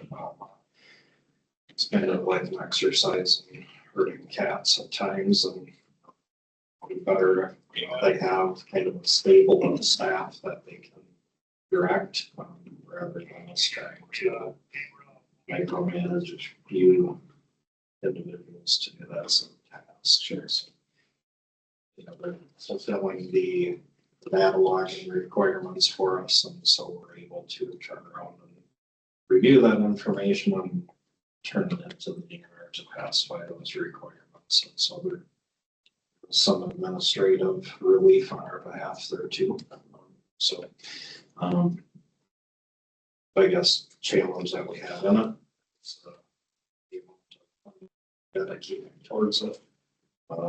Ideally having a watercraft inspector at a landing more than what we're doing right now would be great, but that all comes with cost. And we find that if we have a watercraft inspector sitting at every landing, 8 to 10 hours a day, we're still not getting every watercraft that enters and exits the lake. And a lot of days that watercraft inspector may sit there for a 8 or a 10-hour shift and inspect 1 or 2 boats. So I want to say it's an exercise in futility, but some days it's not very advantageous. So kind of delegate a portion of that AIS fund to go towards that, and we do the best that we can with the dollars that we're spending. Well, it's all educational. We're trying to educate the public to take care of boats and trailers. The only drawback, well, one of the drawbacks is if I have gotten a complaint at times how they were treated, or, constituent was treated in the dock. That gets a little harder for me to deal with other than contacting you, so you can contact their superiors. Yeah, and I've went through some of those watercraft inspections myself. Clear Lake, and they have no idea who I am, so I'm treated the same as any other member of the public. And every time that I've encountered them, they've been polite. They definitely have a job to do, and sometimes people don't like to be told to remove a weed from an axle, and so sometimes you have a meshing of attitudes and people that don't like to be told what to do. And I would say that that is where the vast majority of those complaints come from, is someone didn't remove a plug and they were instructed to do so, and they don't like being told to do that by a college kid. I've been fishing for 50 years, and who are you? We run into a lot of that. We have the opportunity when weed harvesting to sometimes observe those individuals doing that job over and over, weed harvesting, and 99% of the time they're cordial, they are helpful, they're actually helping to remove weeds from their trailers, and and participating in it, not just standing there pointing a finger saying, do as I say. There have been a couple of times when they have made a mistake and we've addressed it. But, overall, I would say that it's been positive. Okay, so. Good. Okay, I think, I've got any question. Do we have a reserve monies on set aside for this under this account? There, as of right now, there is an excess in the AIS fund, but we have been spending it, kind of spending it down. We've been spending more annually than we're receiving. So there is still a surplus in that account. But, it is getting whittled down. And we can carry that over from year to year, correct? Okay. Question or a comment. I was just reviewing stuff from AMC on the governor's proposed budget, and one of the cuts is to AIS. So we'll want to keep our eye on that. Yeah, that is disheartening to hear. In a sense, because 7,000 that we're receiving a year by the time we dedicate that to a couple of local lakes associations, and we spend 25,000 on our watercraft inspectors. There is not much left at the end of the day. No, I I absolutely agree, and I think we're using it as intended and we're using it well and efficiently. But and it's just a proposed budget, so we'll have to see what happens, but we will not want to forget that that's the case as we move forward.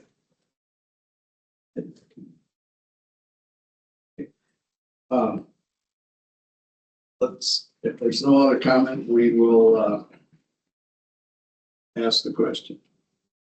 What's the question?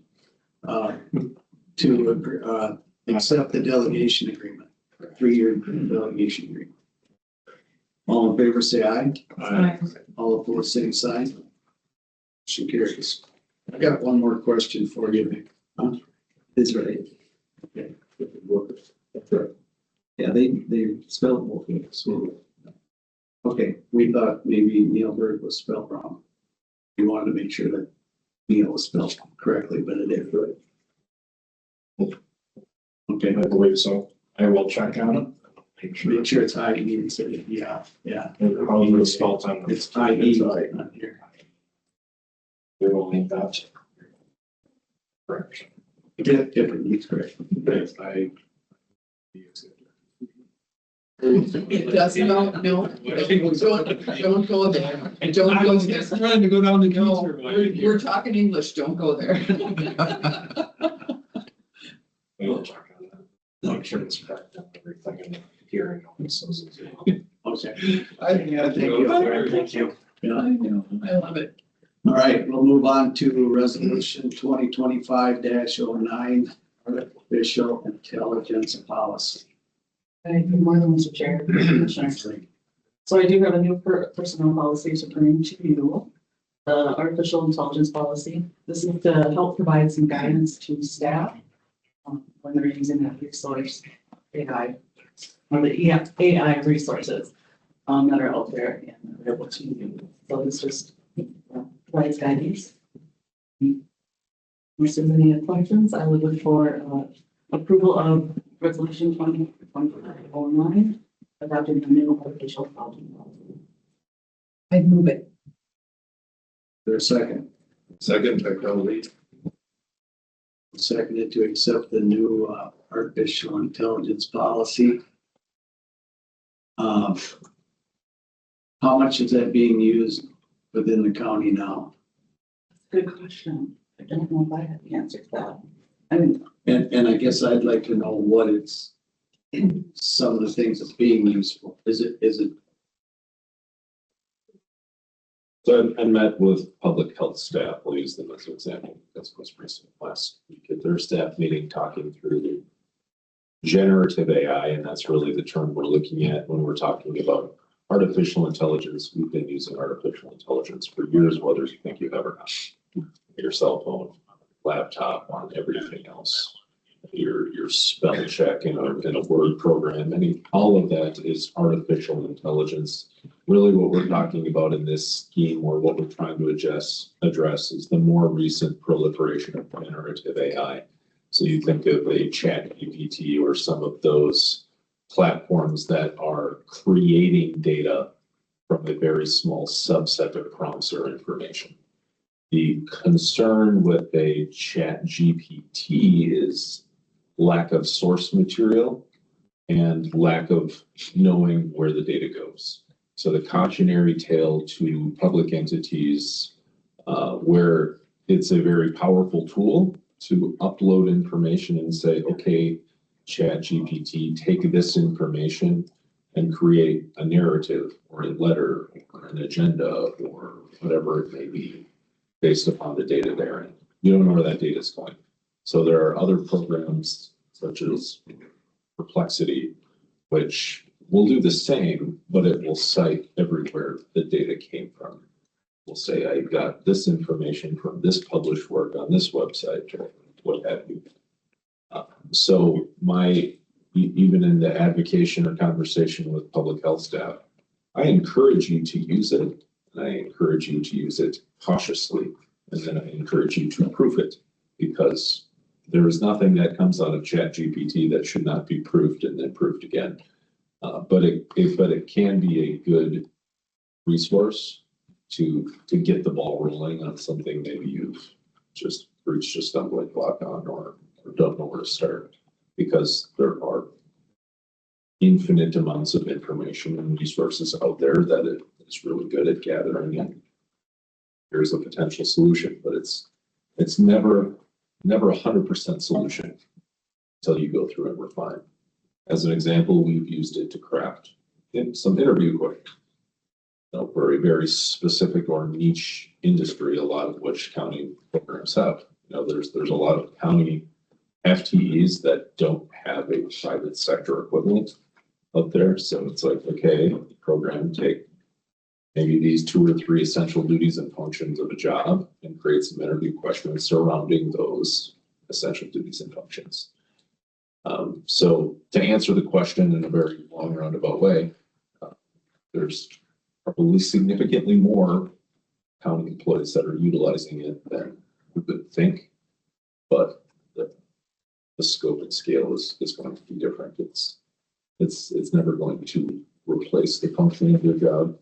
As we've heard many times, AI is never going to replace people, but people using AI will replace people that are not using AI.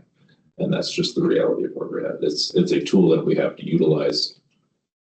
And it's a resource I'd argue we should be utilizing, but we have to be cautious in how we apply it, and the veracity of the data that comes out certainly should be questioned. So trying to push people towards some resources, some of which you see on the screen, others more in depth when covered in the policy itself. But overall, the whole point of this is we need to have a document that addresses its existence and its utilization, and gives a framework to staff for what the employer or organization's expectations are as it surrounds this. Yeah, as I read through it, and I'm not an IT person, and I've probably been critical of IT since I've been here, because it's a growing budget item that continues to grow because we're fighting cyber attacks and we're fighting all this, and we're adding firewalls and just so we can continue to use and put everything in the cloud and all that. And when you introduce this and you add this software, and you're depending on your staff to not indulge the wrong information into it because it's being kept, you're still proving it because it's not perfect, so you have to prove it. And I sit back and I wonder, how much good is it really doing our constituents in the county? But there again, I am very skeptical of the ongoing addition of more and more technology, I guess.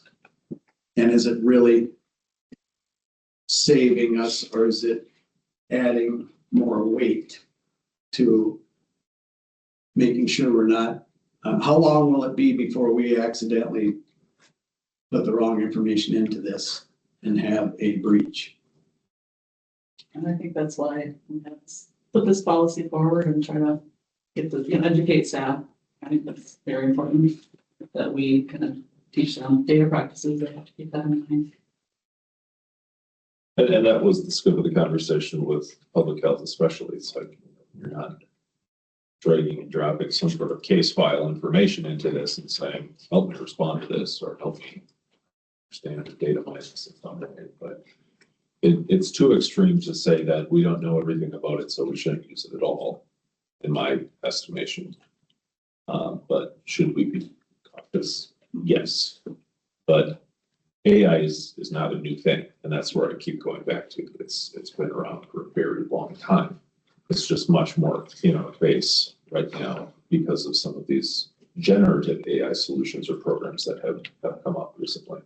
It's never just been open source. So when I'm typing on my computer here, and it's trying to finish my sentence all the time. Correct. That's But that's not going anywhere, right? Because that's not these software items. It's not going anywhere, but it's It is in the sense that Microsoft, in that example, is, whether it's your email or a Word document, it's going and looking at, here are all of the ways people have finished those sentences. And this is what we assume you're gonna say. So it's this. You can turn it on, leave me alone. So it's mining, millions of data points, billions of data points, and saying statistically, this is how we assume you're gonna finish that sentence. Do you want us to finish it for you? And that's the same thing ChatGPT is doing on a watered down scale, just on a larger, more open level. So when we talk about software, we talk about open source or closed source. ChatGPT, some of these other things are now more open source, where Microsoft, the equivalent of what we're just talking to, is saying, yeah, this is how we do it in our programs, and you can access it to generate X, Y, Z. So it can be scary, but it's, with anything, only as scary as the individual using it. If you approach it in a non-cautionary way, you could encounter some issues. But I would hope that we're smarter than that. I really appreciate it. I was thrilled to see this in our packet. This has come up any number of times, both at AMC and at NACO. And the narrative there is your staff is using this. You need to have a policy that gives them some guidance on how to use it. Because even if you would say, don't use it on your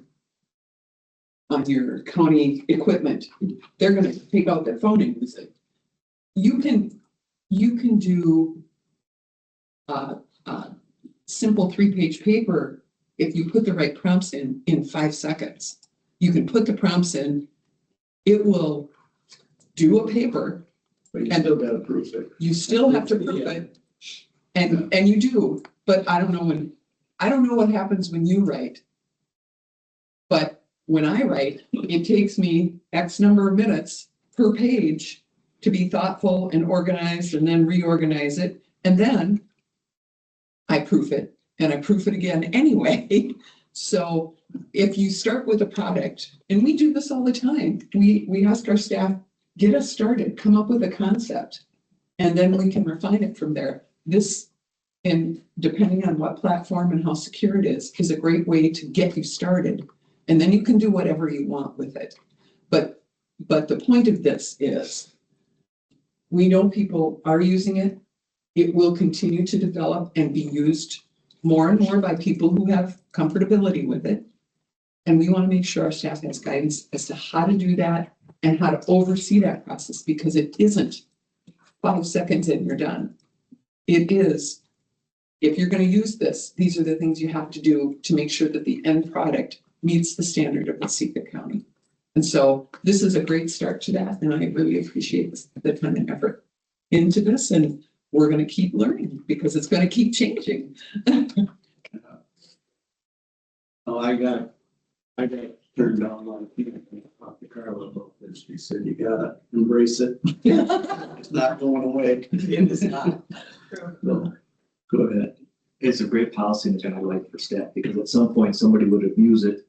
So you gotta have that policy in place. But one thing I did want to bring up, and I talked to Melissa yesterday, was that under this section of personnel policy in the resolution, the leave of absence, she's just gonna change that. That's shown. And so, Beth does have a printed copy. Okay, I did see that. 2004. 2004. Any other discussion? Not, I'll ask the question. All in favor, say aye. Aye. All opposed, same sign. Motion carries. Thank you. Melissa. Okay, we will look for resolution 2025-10, acceptance of donation from Angela and Waseca to Sheriff's Office. Yeah, I guess you got 2 of them while you're up here. Also from Lowell Nelson. Yes, just looking for acceptance of the $100 donation from Angela and Ellen Sack for donate to the sheriff's office in support of what we do. I'll move with part of it. There a second? There is. By Crosby? It's been moved and seconded to accept, resolution 2025-10, donation from Angela and Alan Sack. Any discussion? If not, all in favor, say aye. Aye. All opposed, same sign. Motion carries. And we voted 2025-11. And again, just looking for acceptance of $2,000 donation from Lowell Nelson. As with the previous donation, Al and Angie Sack, they're longtime supporters of law enforcement. Lowell Nelson is again supporting the sheriff's office and gifted us with a $2,000 donation, and just look for your acceptance for that. So we can use that for a project to be determined. Make that motion. Second. Over a second by Commissioner Walter. We accept the donation from Lowell Nelson, resolution 2025-11. Jay, is that the annual check that we get? Yes, for Lowell, yes. And do you have a, because you get these periodically, do you have a separate account that you will do like a special project, or whether it's something for the office, or does it kind of get? It goes into our donations and contributions account, and then I just keep a ledger of what's brought in throughout the year. Then we try to find a special project that can benefit the sheriff's office. Okay, good. That's good. And obviously, we too want to express our public thanks for folks that are supporting our sheriff's department. Yes. So, Thank you. very generous of that. Any other discussion? If not, all in favor, say aye. Aye. All opposed, same sign. Motion carries. Thank you, Jay.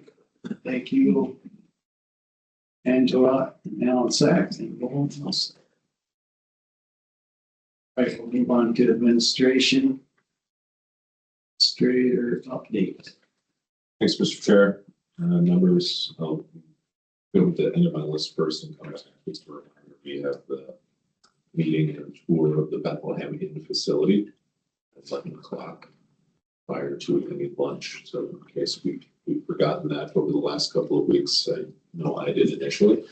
So I'm mentioning it right now, which is why we're going to be a little more brief on that agenda today. So just you should think about that first and foremost. But we've heard a little bit about the governor's budget proposal that came out last week. It is very much not friendly to counties, if I can say it that way. In some ways, rather disheartening to counties.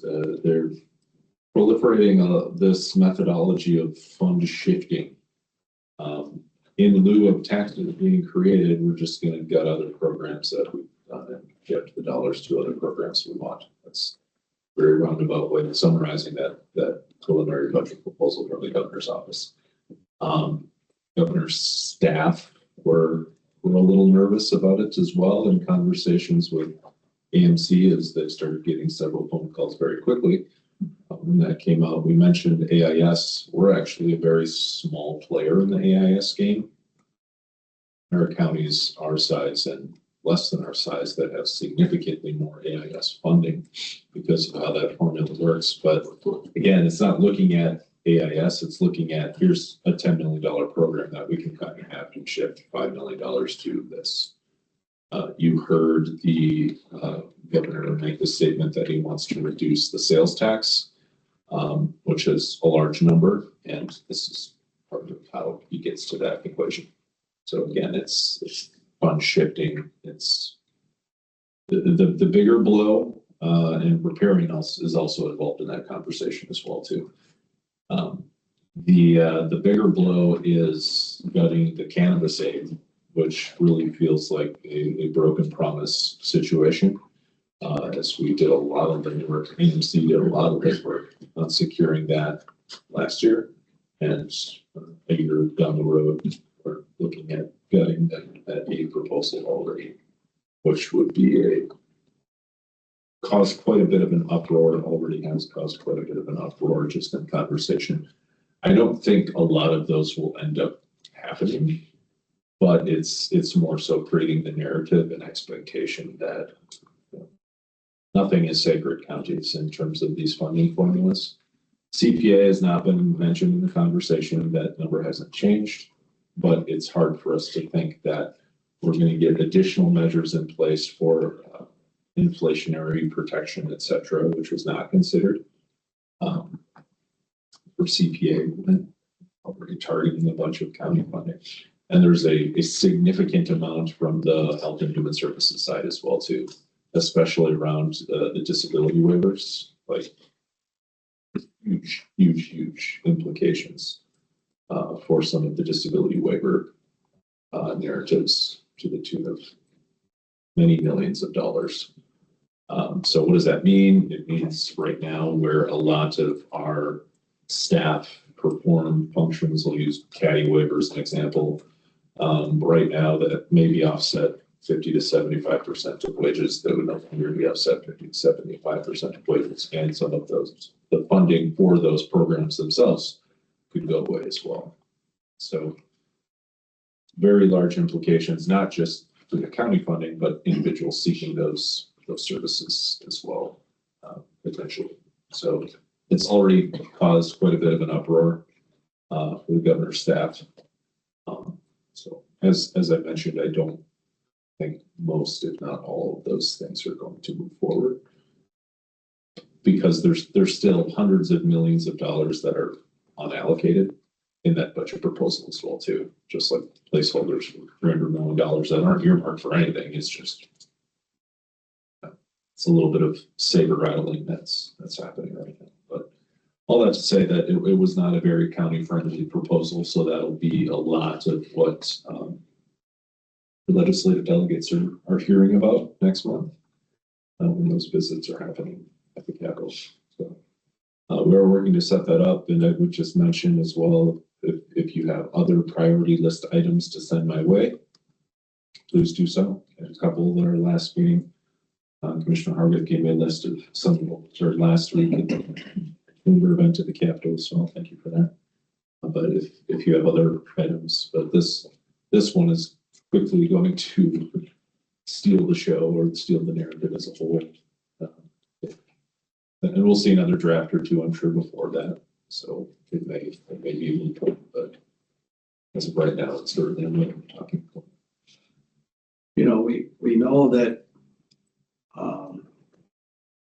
over the last 2 years, they built too big of a government, and now we got to cut back because there's a deficit coming.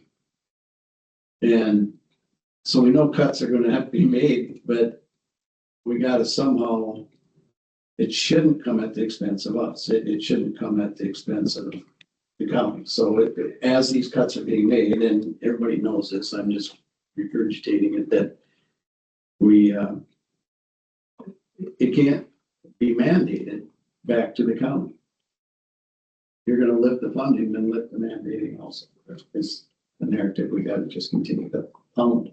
Yeah, and that's exactly how it's being described right now. It's putting it on the backs of property taxpayers, because in most all of these conversations, it isn't a choice. It's not discretionary from the county's perspective to do this or not to do this.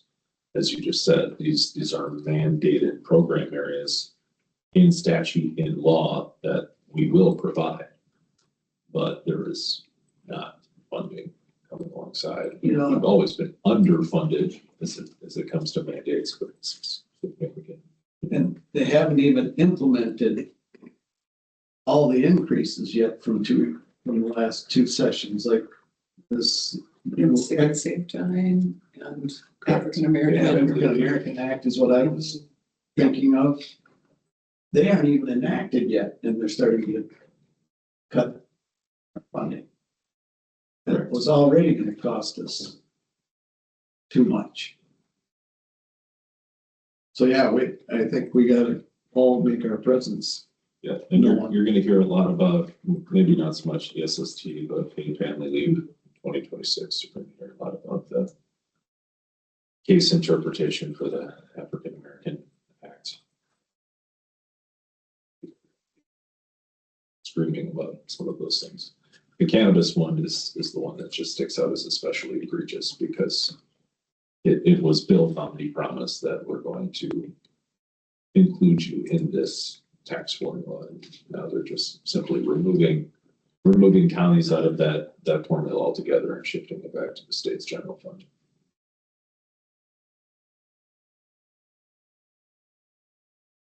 So, great news. You got any other good news? Yeah, lots of it.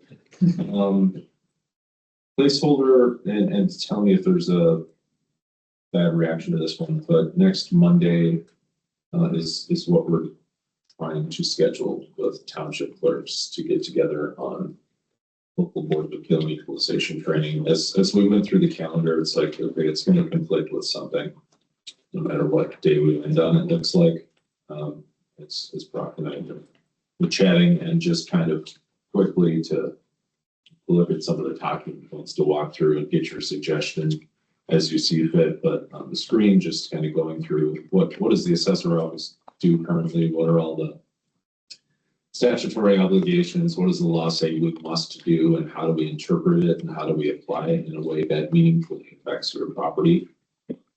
And then going through the specific roles of LDAEs and CBAEs, again, guided by statute. What can we do? What can't we do? And maybe what we shouldn't do and why. And then just reminding that there is some additional training out there from the Department of Revenue. Brock mentioned that at the township meeting last week as well. And then just get into some roundtable conversations and questions, which I'm sure there'll be some too. But anything glaringly obviously missing in your perspective that needs to be on there, does next Monday absolutely not work? Something else. What time? 6:30. Well, I mean that. Yeah, 6:30 is what we're. Let me ask a quick question. Are we all supposed to be there? Are you gonna post it? It will be posted, yes, Okay. as many of you that can be, I think is a benefit to you because it's absolutely. knowing local board versus county board of appeal, how do they interact, how do they. Yeah, I hope that it can be a productive meeting. Especially amongst the townships that are not open book or are local. Correct. Yeah, and some may frankly not know the difference, like what are we losing by being open book versus local board of appeal? And I think that is in the agenda as far as. It'll be covered, Yeah, the that should be a differentiation. discussion, yeah, what is the difference? Yeah, Okay, that's Are we meeting here? that was the plan. Okay. I don't by any means assume that we're gonna have 100% attendance. I would hope that, yeah, the local board townships would at least attend. There's going to be some of the open book ones, but probably. Absolutely. The only thing we have is HRC that, David, we should be okay. We'll be out of there and go back here. I haven't been a part of the meeting that's board man Cato, but I should be back in time. I'll be in the city at GLT, but I should be back. So. No problem. That sounds good. I think I can quit there unless anyone has anything. Anything else for Michael? Let's move on to HR if they would want. Okay. Melissa? So I can provide an updated document for you guys for the HR updates. We do have some turnover in public health in the sheriff's office. So we will be recruiting for those positions. For the WIC clerk, we are reviewing a job description first, so that has not posted yet. I know Sarah and her team are just reviewing it and putting it through right now. For other things on the other side, I did provide some turnover data for 2024, now that 2024 is all wrapped up. So you can kind of see things by quarter, comparing it to the last 2 years, for 2022 and 23. I have it broken down by departments, kind of see where, kind of the turnover exists. And it is important to note that when you look at that last graph, the types of turnover, temp assignments, that kind of drives our numbers up. If I remove those for like the fourth quarter, it goes from 6.2 to 2.8. So we had like those election workers and all that. That's data that's in there. I have it, documented, but if you remove those, it does go down quite drastically. Unless there's any questions from the board, that is what I have presented today.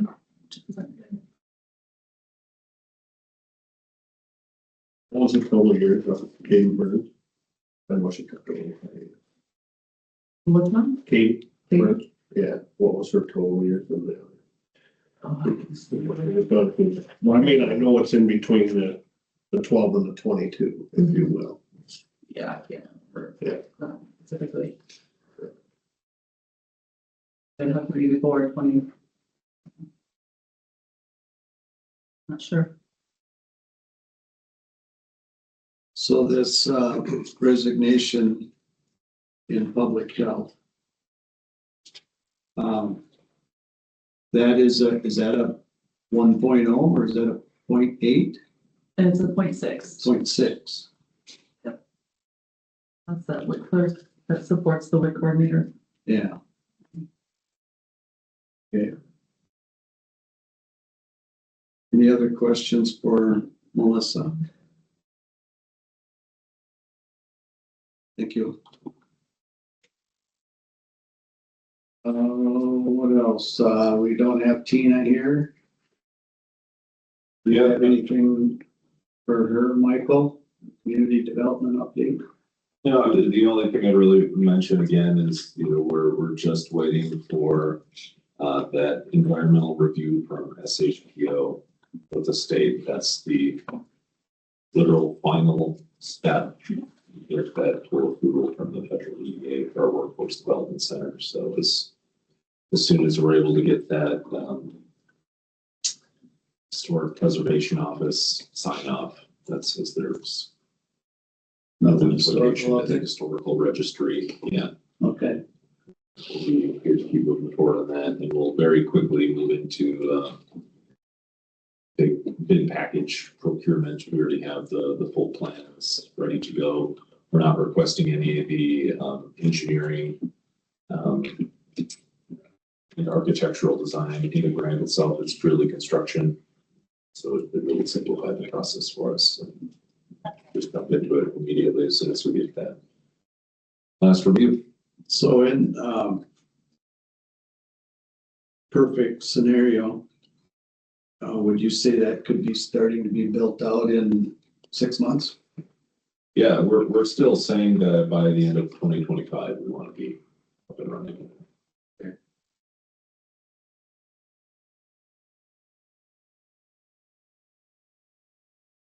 Okay. Yep, go ahead. Back to the, maybe more folks. Public health is reviewing that job description for the WIC clerk. Is that to move it from 0.6 down? Or what are they actually reviewing? May I ask that? They are reviewing the duties and just this. I know that there's some questions on, can they have that person do some more, so something with the housing project or something like that, just seeing if they can add some duties actually, but not to increase the FTE or anything. Okay, thank you. I can write that down if that's in. Inside of blood. Okay, that's all I wanted to know what they were going to do. In that situation like that, when she was probably within her 6 months, was there an exit interview? There was not. I just didn't get a chance. It was during the holidays and. Because she's still within her probation period, probably when she. I think she had just ended. Okay. Just ended. The only reason I asked that is if you could find out if she was busy enough for 0.6 or if there is room to add some duties onto that. I know Sarah was talking that there is room to add some duties. That's what they're looking to do. All right. Other questions? Otherwise, we will zip through our commissioner reports here. So we can go up to Bethlehem. Yeah. Or maybe you say that.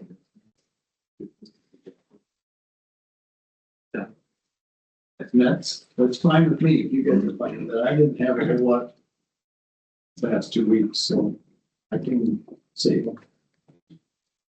that. I just got one question from Michael. On the last AMC update, MPCA's county feedlot program was reduced by $1 million.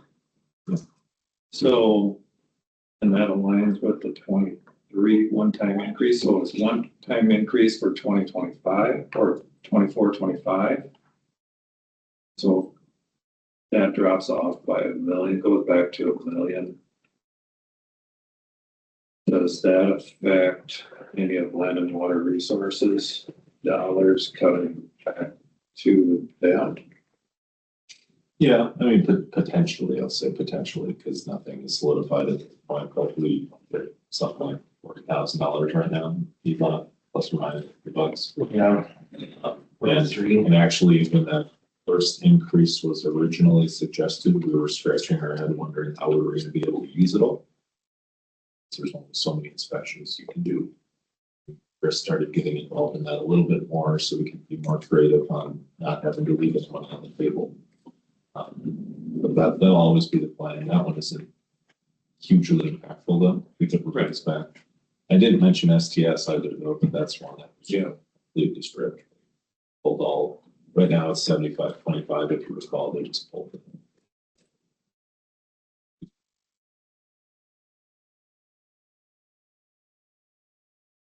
I just don't want to be cut on around money, you still gotta do. We have to do that. Seems to be the overall. Yeah. It's frustrating in the sense that it's just going to completely dominate the entirety of the narrative conversation in a year that already feels like nothing will get done. Yeah, It's Where's that like get defense. It would help, you gotta but get them there first. even if everybody shows up, we're already in the position that we're just trying to defend everything that's already there. We're not getting anything else done or accomplished. The only thing I had to say is, if you have any questions, thoughts, or comments, please don't hesitate to reach out to Representative Tom Sexton. He's very willing to, he reads every email. That's not staff, that's Tom. So he cares about us here very much, so. I would add on to that, I'm very impressed that Tom has gotten a hold of several of us individually to talk about different sectors of the county that he wants to know and needs help. He's gonna meet with South Country Health Alliance here this Friday. Talk over their needs and make sure he's fully aware of everything. That's right. Is there anything else? If not, I would look for a motion to adjourn. So moved by Crosby. Second. Second, all in favor, say aye. Aye. All opposed, same sign. Motion carries, we are adjourned. Yes.